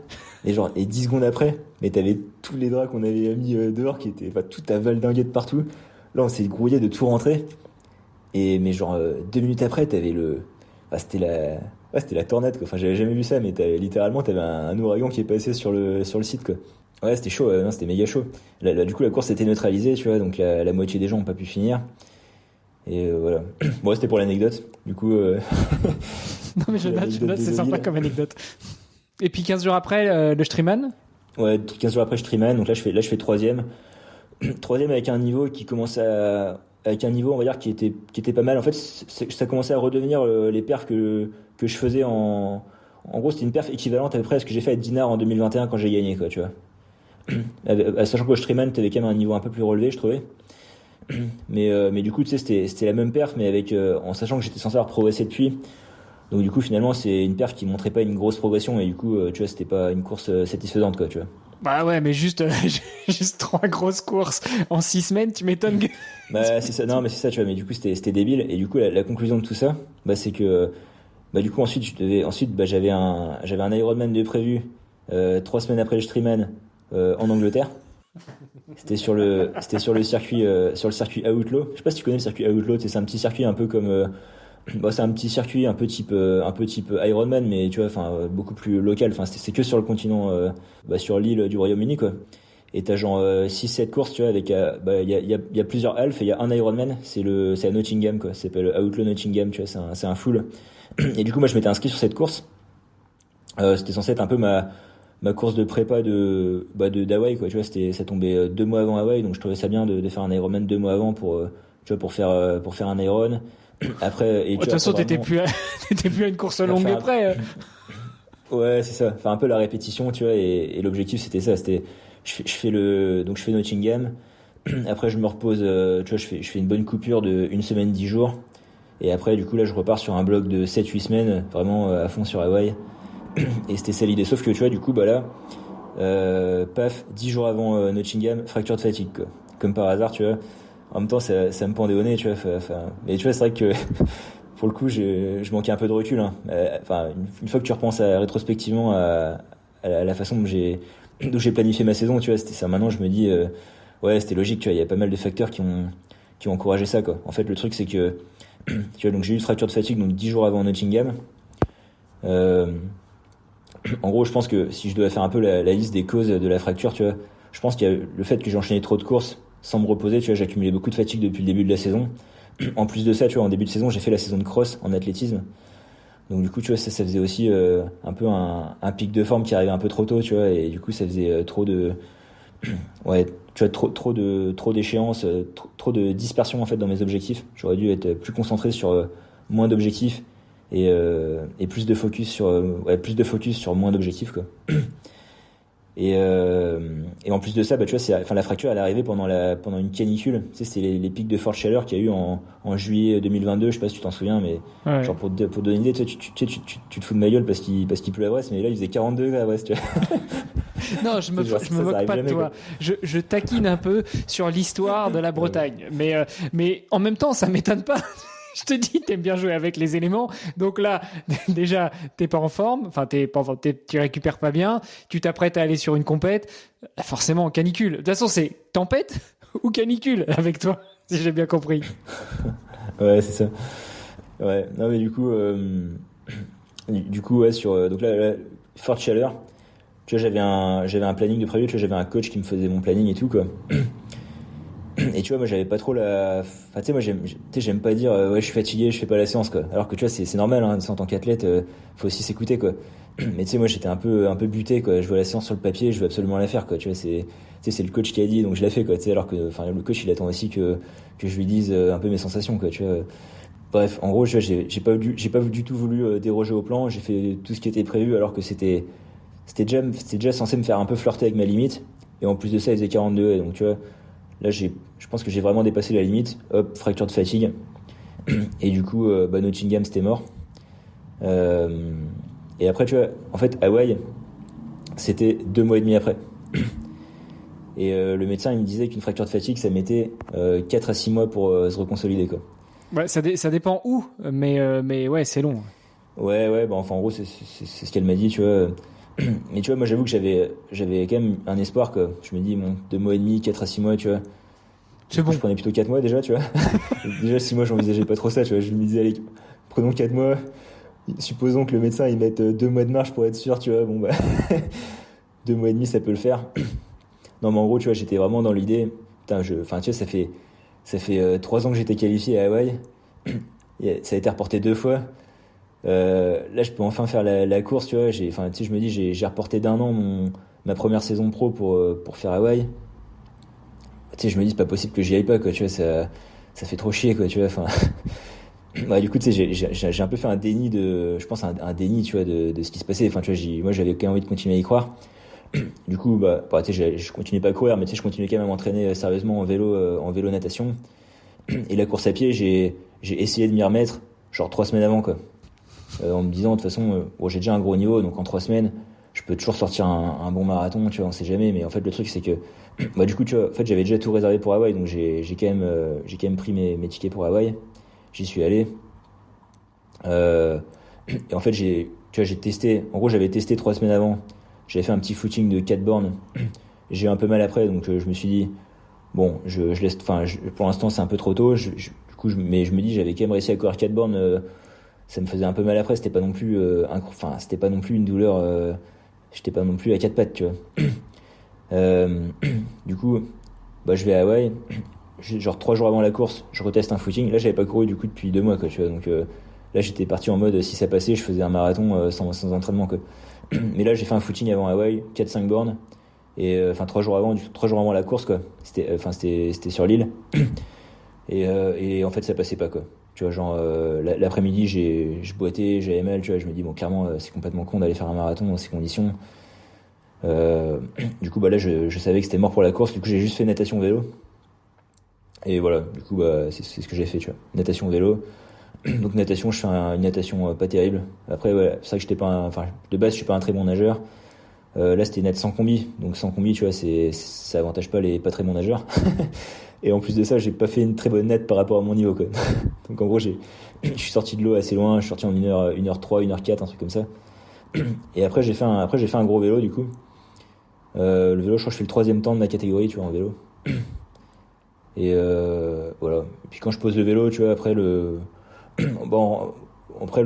pose le vélo, je crois que je sais plus à combien je suis, mais je crois qu'il me fallait un marathon je crois qu'il me fallait faire 2h56 en marathon plus transition pour faire premier du groupe d'âge, quoi. Donc ouais, 2h56 en marchant, c'est chaud quand même. Ouais, bah c'est ça, ouais. De toute façon, là, c'était mort, hein. C'est sûr que.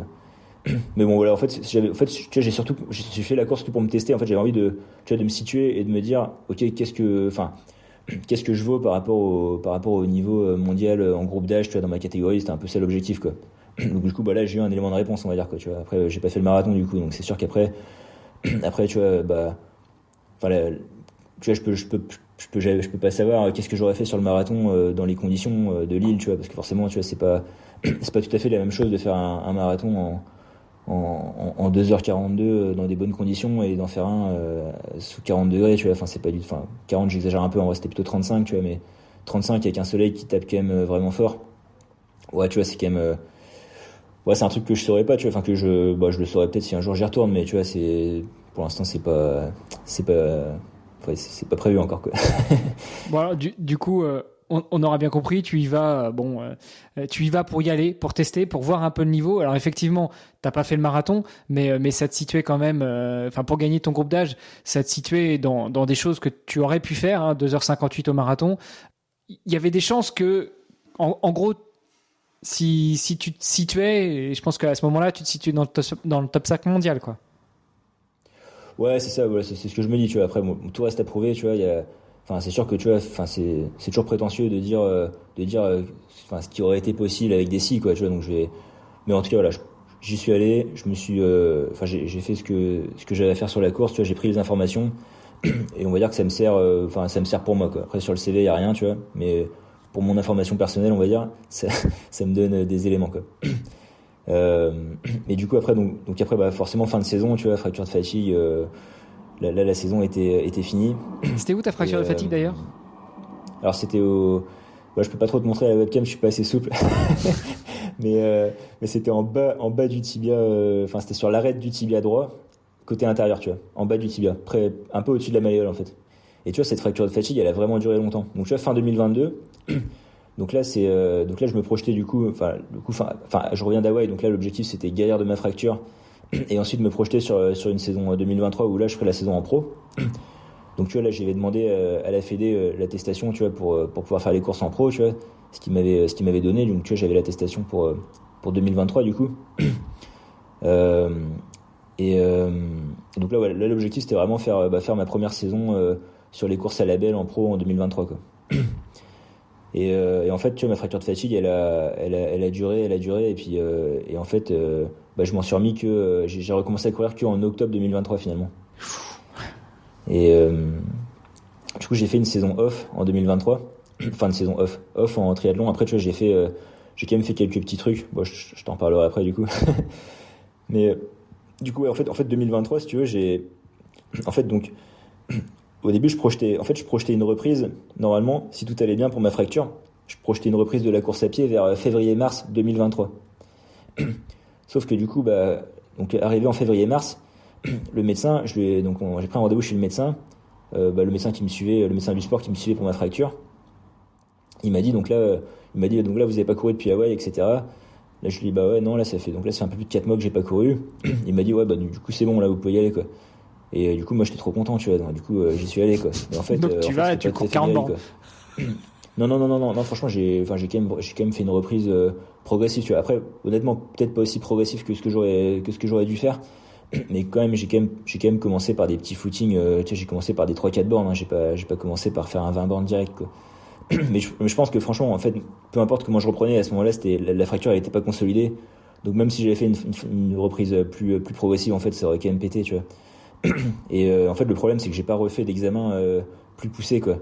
Et tu vois, c'est un peu là que je me dis c'est con parce que tu vois j'aurais préféré que le médecin il me dise on va refaire un examen pour contrôler. On va faire une scintigraphie, on va s'assurer que tout est réglé. Voilà, exactement. Je n'osais pas parler de scintigraphie, je n'étais pas sûr que tu connaisses le terme, enfin le principe, tu vois.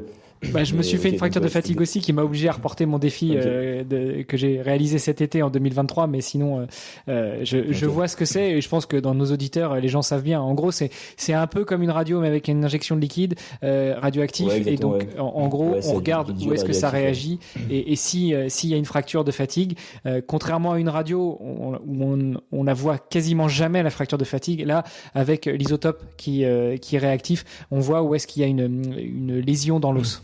Voilà. Ouais, exactement. J'aurais pas dit mieux. Ouais, c'est ça. Ouais. Du coup, le médecin m'a pas fait refaire de scintigraphie avant de me dire de reprendre, parce que je trouve un peu idiot, parce que tu vois, du coup, en fait, j'ai repris sur un os qui était pas bien réparé, alors que tu vois aussi bien, on aurait fait une scintigraphie, on aurait vu que c'était pas consolidé, et on aurait dit, on reprend en mai. Tu vois, peut-être qu'en mai, j'aurais fait une bonne reprise, et j'aurais peut-être pu vraiment faire des courses, tu sais, vers août, quoi, par exemple, tu vois. Enfin. Mais du coup, en fait, en mars, du coup, vu que j'avais repris, tu vois, j'ai recommencé à courir. Tu sais, au début, pendant 2 semaines, j'avais une petite gêne, mais ça allait. La 3e semaine, ça commençait à être un peu bizarre. Et la 4e semaine, là, je commençais vraiment à avoir mal. Et du coup, là, en fait, au début, tu vois, les 2 premières semaines, petite gêne, je m'inquiète pas trop parce que je me dis, ok, j'ai pas couru depuis 3 mois, depuis 4 mois même. C'est un peu normal que je sois pas, que j'ai des petites gênes au début, quoi. Après, 3e semaine, là ça commençait à être un peu bizarre, tu vois, donc j'envoie un message au médecin. Donc là il me dit que tant que la douleur est pas aiguë, je peux continuer, quoi, tu vois. Après, du coup, tu vois, moi je me dis, bon, en soi c'est ce que j'avais envie d'entendre, hein, tu vois. J'étais très content d'entendre ça parce que moi j'avais qu'une envie, c'était qu'on me dise, vas-y mec, continue, t'es sur la bonne voie, ça va le faire, tu vois. Moi c'était ce que j'avais envie de croire, quoi. Du coup, je continue. Mais là, la 4e semaine de reprise, là, tu sais, j'avais quand même, là, je sentais que c'était vraiment pas bon, quoi. J'avais mal, quoi. Et du coup, là, je lui dis, là, pour le coup, ça le fait pas, j'ai mal et tout. Et du coup, là, on a refait une scintigraphie. Et on a vu effectivement que l'os n'était pas encore bien consolidé. Et du coup, ça a reporté, on a remis 4 mois off, en fait, 3 mois. On a remis 3 mois avant de refaire une scintigraphie au bout de 3 mois pour recontrôler. Puis ensuite, au bout de 4 mois et demi, quoi, si tu veux. Bref, en gros, tu vois, ça a été un peu, du coup, au bout de 3 mois, donc 3 mois, ça m'a amené en juin, début juin. C'était toujours pas bon. Ça commençait à s'améliorer, mais c'était pas bon à 100%. Ensuite, on en a refait une, mi-juillet.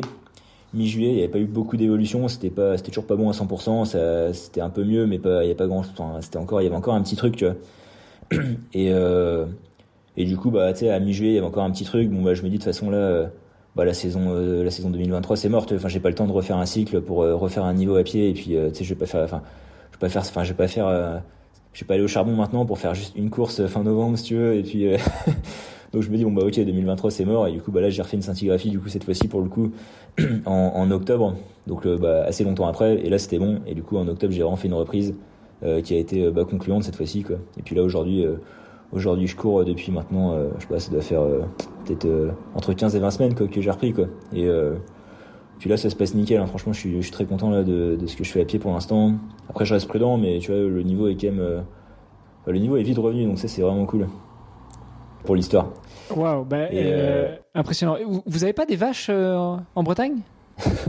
Ouais, mais tu sais que moi j'ai regardé un peu ce qu'il fallait manger pour éviter les fractures de fatigue. Ouais, non, mais le lait c'est une connerie, on est d'accord, hein, mais voilà, c'était juste pour déconner. Apparemment ça sert à rien. Ouais.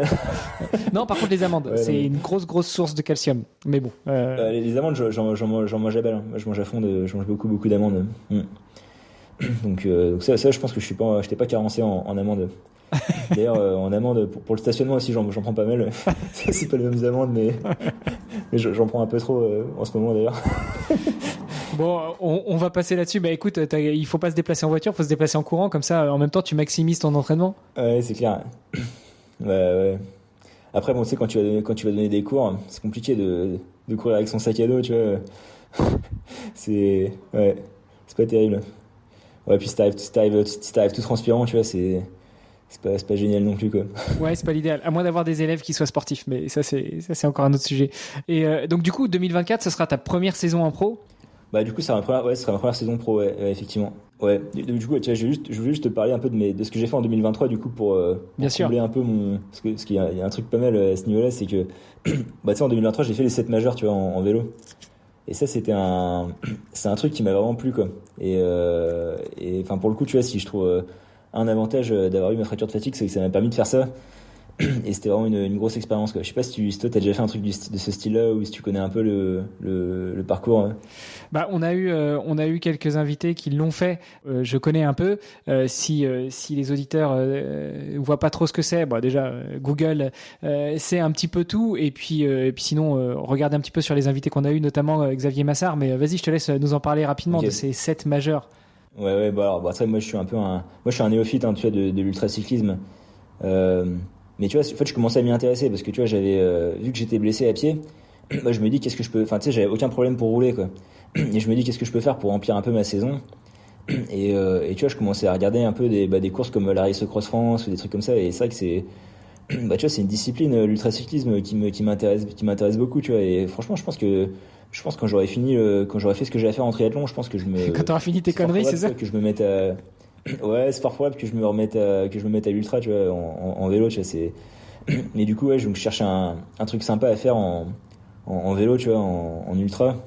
Enfin, en ultra. Après, tu vois, les 7 majeurs en soi, c'est un peu la limite de l'ultra parce que tu vois, enfin, moi, je l'ai fait en moins de 24 heures, tu vois, donc j'ai pas vraiment fait de nuit, j'ai pas fait plus de 24 heures sur le vélo non plus, tu vois. Donc on va dire, c'est un peu le début de l'ultra. Mais tu vois, je trouvais ça excellent à faire. Tu vois, t'as 7 cols. En tout, le parcours, il fait 365 bornes, je crois. Et t'as genre 11 000 de D+, quoi. Et tu vois, je trouvais ça dingue, en fait, comme parcours. Et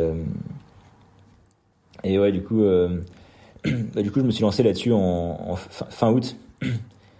Ouais, franchement, bah, tu sais, j'ai fait plein d'erreurs, quoi, tu vois, en termes de gestion et tout. Enfin, tu vois, genre, pour te donner une idée, en tout, j'ai mis 22h43 à le faire, avec les pauses. Et pour te donner une idée, au bout de 8h30, j'étais à la moitié du parcours, quoi. C'est pour te donner une idée de la gestion, tu vois, de la gestion de l'effort. Ouais, non, mais c'est comme le mec sur Ironman qui se dit, bon, de toute façon, si je pose le vélo avec 7 minutes d'avance, ça va, Ouais, je suis tranquille. Et au final, il y a un mec qui court 10 minutes plus rapide que lui derrière. Ok, normal. Ouais, mais tu sais, en fait, j'étais parti avec uniquement j'étais parti avec uniquement des gels et des barres, tu vois, que du sucré, quoi. Et en fait, franchement, j'ai trop tardé avant de prendre un vrai repas. Et en fait, quand j'étais arrivé, je me rappelle, j'arrivais en haut de la Lombarde, c'était le 5e col. Tu vois, j'étais en PLS, quoi. Enfin, franchement, j'avais plus rien, j'avais plus de jus. Du coup, je suis descendu à Isola, j'ai pris tu sais, un bon panini avec des frites. Et là, c'est marrant parce que tu vois, à ce moment-là, j'ai fait une petite sieste de genre 1 heure. Et quand je suis reparti, tu vois, il était genre 20h. Et il me restait à faire plus que 160 bornes avec 4000 de D+, quoi. Et tu vois, ça, c'était la plus longue sortie que j'avais jamais fait avant, quoi. Enfin, en montagne, hein, je parle. Et tu vois, je fais ça, tu sais, tu fais ça à 20h, hein. Tu pars pour faire ça à 20h, alors que t'es déjà dans le mal. Et de nuit, quoi. Non, tu sais, c'est le genre de truc, enfin, moi, c'est vraiment le genre d'expérience où, tu sais, j'adore parce que enfin, tu sais pas de quoi t'es capable, en fait, et tu te surprends, tu vois, dans ta capacité à surmonter la fatigue, quoi. Donc ouais, franchement, ça c'était vraiment une super expérience. Enfin, c'était clairement mon meilleur souvenir de 2023, quoi. Globalement, 2023, ça n'a pas été une année facile sur le plan sportif, mais si je dois garder vraiment un bon souvenir, un très bon souvenir, c'est ça, c'est les 7 majeurs, quoi. C'était vraiment top. Puis les paysages, c'était vraiment incroyable, quoi. Ouais, je veux bien te croire. Ça doit être quelque chose qui dépayse. Là, il n'y a pas eu d'aléa climatique sur tes 7 majeurs. Non, parce que tu étais tout seul, c'était pas une compète. Non, mais figure-toi que, bah, tu sais, moi, tu sais, je suis abonné à la canicule, hein, ou alors à la tempête. Non, il y a eu quand même des petits. Il faisait quand même vraiment chaud. Il faisait vraiment chaud pendant que je l'ai fait. Franchement, je me rappelle les vallées en Italie.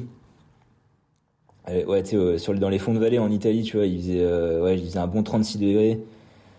Franchement, il faisait vraiment chaud, quoi. Et par contre, tu vois, quand j'ai fait après, quand je suis passé à la Bonnette, sur le sommet de la Bonnette de nuit, bah là, tu vois, j'avais 4 degrés, quoi. Donc, tu sais, j'avais quand même un gros delta, quoi. Mais tu vois, finalement, ouais, les conditions, ouais, comme ça, je trouve qu'il faisait quand même vraiment chaud.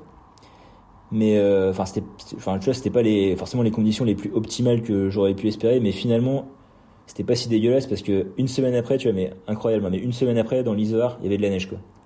Mais c'est complètement absurde, quoi. Genre, Ouais, moi, mais écoute, j'ai eu 30 degrés.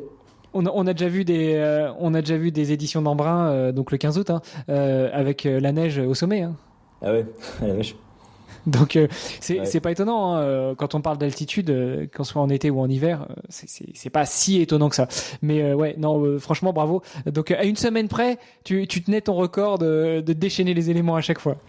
Ouais, bah, je pense que là, je l'aurais pas fait, hein, tu sais, si j'étais parti avec la neige, tu vois, j'aurais pas fait je me serais pas lancé je me serais pas lancé là-dedans avec de la neige sur la route non plus, quoi.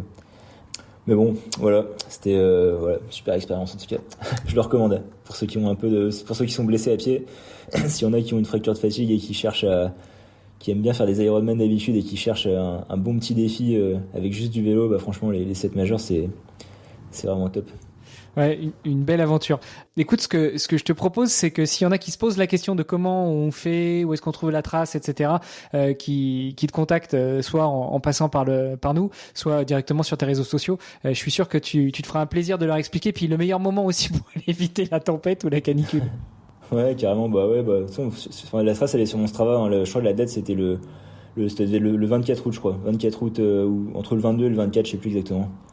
Mais ouais, faut chercher entre le 22 et le 24 août 2023, voilà, c'est dans mon. Ou alors sinon, faut regarder juste dans mon profil Strava, statistiques, sortie la plus longue. Ouais. J'ai pas fait plus long que ça, donc alors il y a directement le lien vers l'activité. Ça marche. Ouais, et du coup, donc 2024, ce sera ta première année en pro. Qu'est-ce que tu as prévu de beau cette année? Alors, du coup, je vais commencer par le Frenchman. Enfin, alors bon, je vais commencer en fait par le premier truc, ça va être un 10 km à Nantes sur le marathon vert de Nantes. Là, il y a sur le marathon de Nantes, il y a un 10 km en fait sur l'épreuve. Donc ça va être juste un petit 10 km, mais je le fais en mode, enfin, je serai pas préparé pour ça, mais tu vois, ça va être la première course, ça va être le premier dossard officiel, on va dire, de la saison, quoi. Tranquille, un petit 10 km tranquille en 32. Ouais, pour le temps, je sais pas combien je ferai, tu vois, mais on verra bien, tu vois, mais enfin, oui, pour l'instant, j'ai pas envie d'annoncer de chrono, parce que si j'annonce un chrono et que je vais me mettre de la pression pour rien, tu vois. Mais ouais, on verra bien pour le chrono. Et, ouais, donc après, premier triathlon, donc là, là où ça va vraiment commencer, ça va être le Frenchman. Donc là, je suis inscrit sur le L du Frenchman. J'hésite à passer sur le XXL, je suis pas sûr encore. Mais voilà. C'est une question que je me pose, mais pour l'instant, je suis sur le L en tout cas. Après, du coup, 4 semaines après, il y aura je ferai les France de longue distance. Donc ça, c'est à Vichy le 8 juin. Et ensuite, du coup, bah là, je vais commencer à faire des foules. Donc, je pense que je vais commencer par. Enfin, j'ai pas encore décidé, mais je pense que mon premier full, ça va être soit Vitoria en Espagne, quoi. Vitoria-Gasteiz, ouais. À côté de Bilbao, Ouais. à 2 heures de Bilbao. Voilà, c'est ça. ou soit Embrun.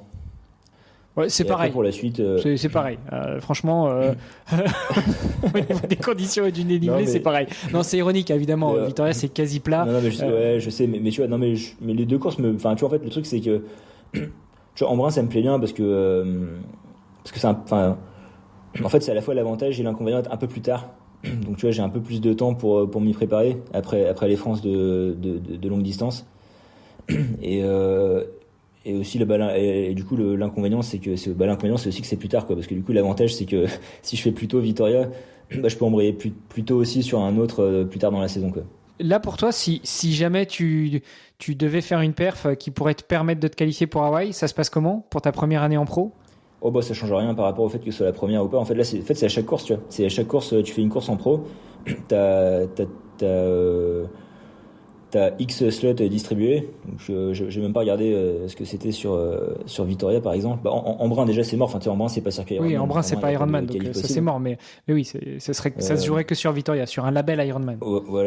Voilà, c'est ça. Donc Victoria, bah, j'ai pas regardé combien il y avait de slots, mais imaginons, je dis un truc au pif, imaginons qu'il y a 3 slots par exemple, je sais pas si c'est le cas, je pense que ça doit être entre 3 et 4, je pense, un truc comme ça. Mais imaginons qu'il y en ait 3. Bah, du coup, en fait, tu vois, si tu fais par exemple 6ème pro et qu'il y en a 3 devant qui ont déjà leur slot, bah t'as un slot, quoi, tu vois. En fait, faut faire, bah, si t'es 3ème et qu'il y a 3 slots, t'es sûr d'être pris.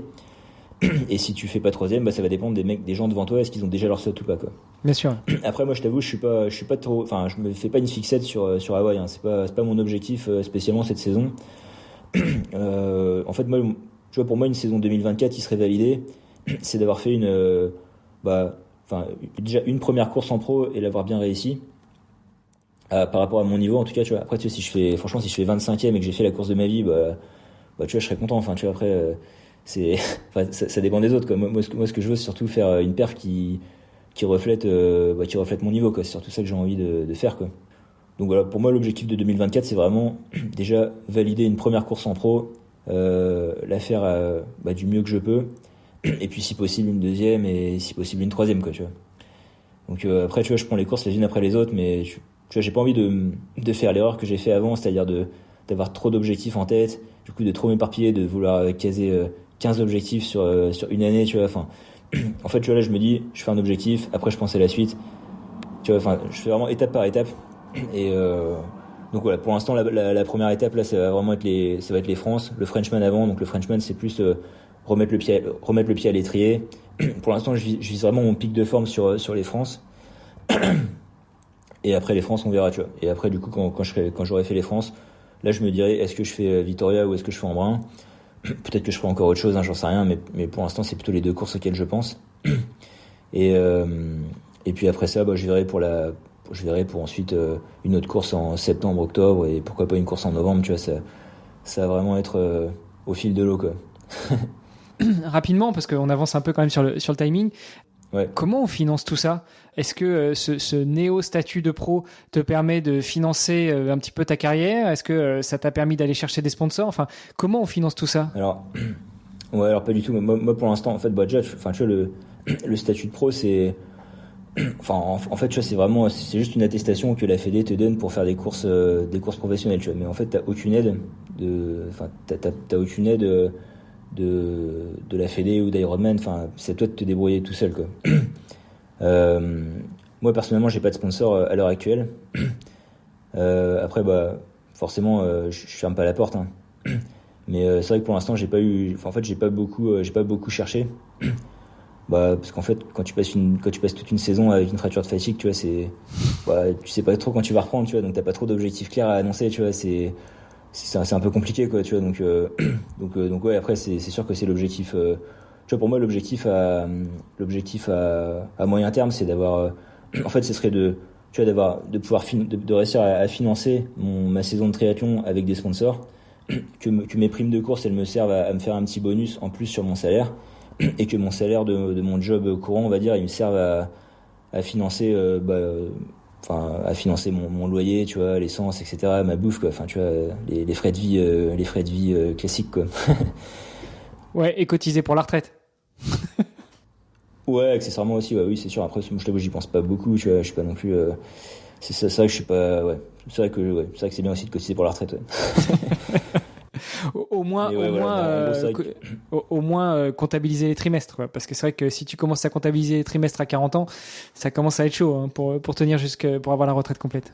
Ouais, peut-être, ouais. J'avoue, franchement, en fait, j'en sais rien, tu vois, parce que je me suis même pas trop projeté je me suis même pas projeté sur la question, quoi.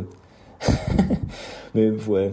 Non, mais écoute, merci pour ce partage. C'est bien parce qu'on a refait un petit peu avec toi toute cette histoire avec d'un côté le Covid qui a un petit peu freiné les ambitions, mais pour tout le monde. Et puis après la fracture de fatigue. Moi, je te dis, je suis passé par là, donc je sais ce que c'est. Ouais. Bon, moi, c'était pas 6 mois, hein. Moi, c'était 8 semaines et c'était au métatarse, donc c'était peut-être un petit peu moins okay. Handicapant. On peut toujours courir avec un doigt de pied en moins. Par contre, avec un tibia en moins, c'est plus chaud quand même. Mais ouais, non, je comprends tout à fait. Écoute, il y a une dernière question que je pose à tous mes invités. Elle est tout simplement liée au nom du podcast qui s'appelle Devenir triathlète. Donc, Victor, à ton avis, comment devenir triathlète? C'est dur comme question. Non, après, c'est... Moi, tu vois, je donnerais 2 conseils, en fonction à 2 catégories de personnes différentes, quoi. Tu vois, moi, tu vois, une erreur que j'ai fait quand je me suis mis au triathlon, dans une perspective vraiment de performance, tu vois. Là, je parle vraiment aux gens qui visent vraiment de la performance, c'est de se mettre à la natation trop tard, quoi. Parce que tu vois, en fait, au début, quand tu commences le triathlon, ce qui te fait le plus progresser, c'est de faire du vélo et de la course à pied, quoi. Et tu vois, la natation, ça demande beaucoup de travail pour pas beaucoup de progrès, pour des progrès qui sont assez lents et qui se ressentent pas beaucoup sur le chrono final, quoi. Mais par contre, je trouve que ça joue vraiment un gros rôle quand tu commences vraiment à jouer avec, quand tu commences à jouer avec des mecs de haut niveau, on va dire. Là, tu vois, la natation, ça commence vraiment à devenir important, quoi. C'est sûr que sortir en 1h versus 1h15, c'est pas la même. C'est ça. Et tu vois, moi, je m'en suis aperçu un peu tard, en fait, quoi. Parce que, tu vois, on va dire que ça fait 7 ans que je fais du triathlon. Et ça fait que 2 ans que je nage de manière vraiment régulière, quoi.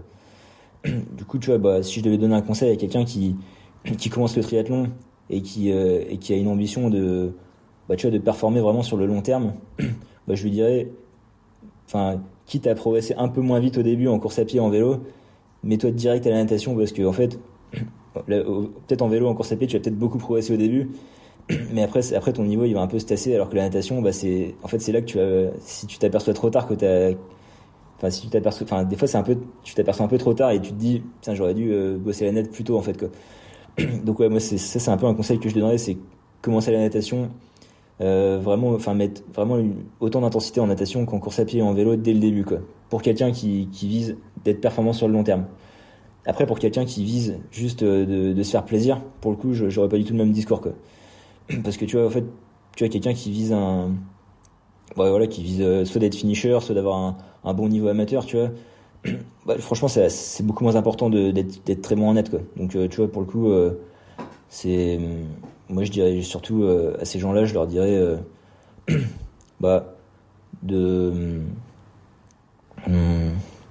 pourrais dire des trucs pas originaux que tout le monde dirait, tu vois. Faut que je trouve un truc original. Qu'est-ce que je pourrais dire?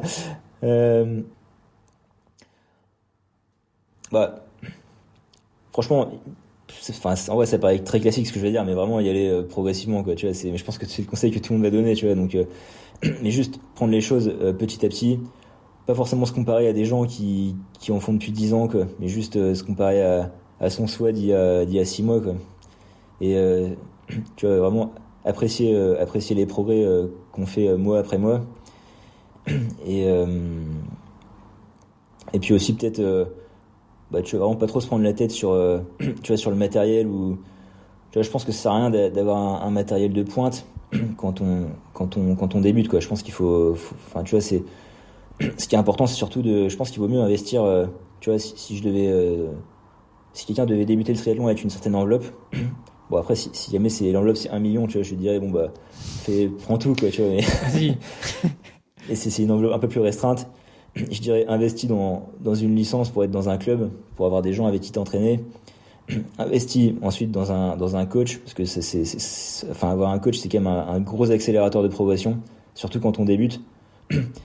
Et je dirais aussi, investis dans des stages, quoi, tu vois. Partir en stage de temps en temps, ça fait quand même vraiment du bien, ça permet de changer de décor. Et tu vois, pour moi, je trouve que sur la progression long terme, c'est plus important que d'avoir un vélo à 10 000 euros, quoi. Même si après, je suis d'accord que quand tu arrives à un certain niveau, effectivement, le matos, ça commence à être important. Tu vois, ça, je vais pas dire le contraire. Mais je pense qu'il y a tellement de marges de progression qui viennent avant le matériel que, tu vois, je trouve que c'est dommage, en fait, de foncer directement sur le matériel, alors qu'il y a plein de trucs sur lesquels on pourrait investir avant qui seraient plus rentables, quoi. C'est mon avis, quoi. Après. Là encore une fois, je ne peux que valider. Et d'ailleurs, pour la petite anecdote, je n'ai jamais pu monter sur Ironman parce que j'ai dû déclarer forfait à une semaine du seul Ironman que j'aurais dû faire. Et du coup, je me suis toujours dit, je ne porterai jamais de fringues ou autres siglées Ironman tant que j'aurais pas fini mon premier Ironman. Donc, ça, c'était pour la petite anecdote, mais je suis tout à fait d'accord avec toi. Et d'ailleurs, c'est ce qu'on a écrit dans le bouquin avec Olivier et les 5 autres personnes, les 5 autres co-auteurs. Moi, j'avais en charge la partie matérielle, et la première chose que je dis, c'est déjà investis sur toi et investis sur un accompagnement plus que d'investir sur un vélo, comme tu dis, à 10 000 balles, quoi. J'ai fait une checklist, en gros, pas une checklist, un peu la checklist du triathlète amateur. Pour commencer, en gros, t'as besoin d'un budget à 300 balles, quoi. Une paire de chaussures, et t'as pas besoin de prendre des chaussures carbone à 200 balles. Un vélo, même que tu vas aller acheter d'occasion, ou le vélo de papy que tu vas récupérer dans le garage, et puis le reste, c'est payer les entrées à la piscine et le déplacement pour aller sur la course, quoi. Donc ouais, c'est ça. Y aller avec parcimonie et progression. Ouais, c'est clair. Ouais, puis tu vois, je trouve que c'est tellement plus kiffant en fait tu vois, de progresser au début avec vraiment du matos de base. Et tu vois, petit à petit, année après année, faire évoluer son matos en même temps que son niveau, tu vois. Plutôt que de commencer directement avec full matos. Et en fait, au final, après, tu vois, enfin, tu vois, t'as un peu grillé dès le début une cartouche progression, quoi, tu vois. Enfin, Ouais. tu sais, je trouve que c'est sympa en fait de se garder de se garder la cartouche matérielle entre guillemets pour progresser plus tard, quoi. Enfin, c'est vraiment pas enfin, je suis d'accord avec, enfin, je pense qu'on se rejoint là-dessus, hein, de toute façon, mais c'est vraiment pas ce qui est, c'est vraiment pas ouais, c'est vraiment pas ce qu'il y a de plus indispensable pour démarrer, quoi. Après, j'avoue que 300 € quand même, c'est vrai que là, c'est restreint quand même. Non, mais écoute, Faut- quand tu veux démarrer le triathlon, évidemment, Ouais, je te ouais. parle pas commencer sur Ironman, mais si tu veux démarrer le triathlon, si tu veux faire un petit triathlon découverte, un sprint ou un truc comme ça, en fait, Ouais. avec 300 balles, pour autant que tu aies déjà un vélo qui traîne quelque part, tu t'en sors. Ouais. Alors évidemment, on sait que le triathlon, c'est relativement onéreux comme sport, et ce qui fait tout de suite monter les compteurs, bah, c'est le vélo. Un vélo de triathlon, on est à 3-4 000 balles minimum si on veut déjà un truc pas trop mal. Je suis tout à fait d'accord avec toi. Mais si tu veux commencer, si t'as pas de velléité, si t'as pas d'ambition, si tu veux faire ton premier triathlon sans aller taper direct à Nice ou sur le Frenchman, bah 300-400 balles, ça suffit pour commencer, non? Ouais, ouais. Ouais, c'est clair. Je sais même pas qu'est-ce que j'avais moi, comme. Bon, tu sais, au début, mon premier Ironman, j'ai fait ma combi, c'était une Nabaiji. Mon vélo, c'était un vélo de route, tu vois, où j'avais mis des prolongateurs dessus. D'ailleurs, je me rappelle, j'avais loué une paire de roues de 80 à l'époque pour l'occasion, tu vois. Putain, je trouvais que mon vélo était trop beau avec une paire de roues de 80, tu vois. C'était un vélo un peu pourri, hein, mais c'était un vélo en alu, tu vois. Mais là, il était monté avec une paire de roues carbone de 80. Là, j'avais l'impression que c'était devenu une fusée. Et tu sais, j'avais même pas de trifonction moi, pour mon premier Ironman. Tu sais, je me changeais à chaque. À chaque transition. D'ailleurs, si tu veux te taper un fou rire, regarde mes temps de transition sur le Frenchman, sur le premier Frenchman en 2017. J'ai vu ça. Si tu regardes, t'as vu ça? Ah ouais. Non, mais écoute, c'est bien parce que du coup, t'apprends non pas de tes erreurs, mais t'apprends au fur et à mesure. C'est ce que j'ai trouvé sympa dans cet échange avec toi, c'est qu'on a appris avec toi, on a vu un petit peu tout ce qu'il fallait pas faire. Et un peu ce qu'il faut faire. Ouais. Et puis, nul doute que ta saison 2024, ta première saison en pro, ça va être une tuerie. Ouais, bah j'espère, hein. Après, voilà, moi enfin, tu vois, c'est un truc sur lequel enfin, tu vois, quand je te dis mon objectif de 2024, c'est déjà de faire une course en pro et de bien la faire, tu vois. Enfin, en fait, mon premier objectif, c'est surtout bah, de réussir déjà à être consistant sur la durée, à faire mes entraînements, tu vois. Déjà, si moi je fais, enfin, ce qui est en mon pouvoir, tu vois, c'est-à-dire enfin, être régulier à l'entraînement, faire ce que je prévois de faire tous les jours et voilà, être constant dans la durée, tu vois. Déjà, bah, si à la fin de la saison, en regardant tous les entraînements que j'ai fait, je suis content de ça. Déjà, tu vois, il y aurait déjà une première chose dont je serais fier, quoi. Après, du coup, bah forcément, j'aimerais bien pouvoir performer en plus. C'est sûr que si tu t'entraînes et que tu performes pas, c'est pas le but, quoi. Mais du coup, ouais. Bah, normalement, après, tu vois, si tu t'entraînes, normalement, ouais, tu vois, tu peux avoir un coup de moins bien sur une course, mais enfin, si tu fais plusieurs courses, il y aura toujours au moins une course qui va bien se passer. Donc voilà, on verra. De toute façon. Statistiquement, si tu multiplies le nombre de compétitions, il y en a peut-être au moins une qui devrait fonctionner. Ouais. Ouais, j'espère. Hein. En même temps, ça veut pas tout dire. Il y en a qui jouent au loto pendant 60 ans et puis c'est pas pour autant qu'ils gagnent. Ouais, c'est sûr. Après, bon, la probabilité. Mais là, il y a plus de hasard que l'entraînement, quand même. Ouais, c'est ça. Ouais. Enfin bon, tout ce que j'espère, c'est que, ouais, en vrai, franchement, s'il y a un truc que j'espère, c'est quand même vraiment de pas me refaire une fracture de fatigue, tu vois, que mon tibia il va vraiment bien tenir toute la saison. Ouais, c'est vrai que si je dois repartir sur une fracture de fatigue, là, tu vois, moralement, ça va être dur, quoi. Bon, après, je me mettrai à l'ultracyclisme, hein, du coup, tu vois. Ouais, ou pour revenir sur ce qu'on disait en blaguant en off tout à l'heure avant de lancer l'enregistrement, bah tu t'exploiteras tes diplômes et puis tu iras chercher, entre guillemets, un vrai job. Ouais, c'est ça. J'espère que je vais pas être obligé de faire ça. Bon, en tout cas, Victor, c'était super sympa. Je te remercie pour cet échange. Je te remercie pour tout ce partage et puis tout ce que tu as bien voulu nous délivrer aujourd'hui. On te souhaite une bonne continuation dans les entraînements, de bonnes compétitions évidemment, et puis bon retour aux sources avec le Frenchman parce que finalement c'est là que tu as commencé. Donc c'est là aussi où tu vas commencer ta saison de pro. Ouais, c'est vrai que j'ai une belle histoire avec le Frenchman. Ouais. Bah écoute, merci beaucoup. Franchement, c'était super sympa cet échange. Et bonne continuation à toi dans tes projets. Super. Peut-être qu'on se verra sur une prochaine course.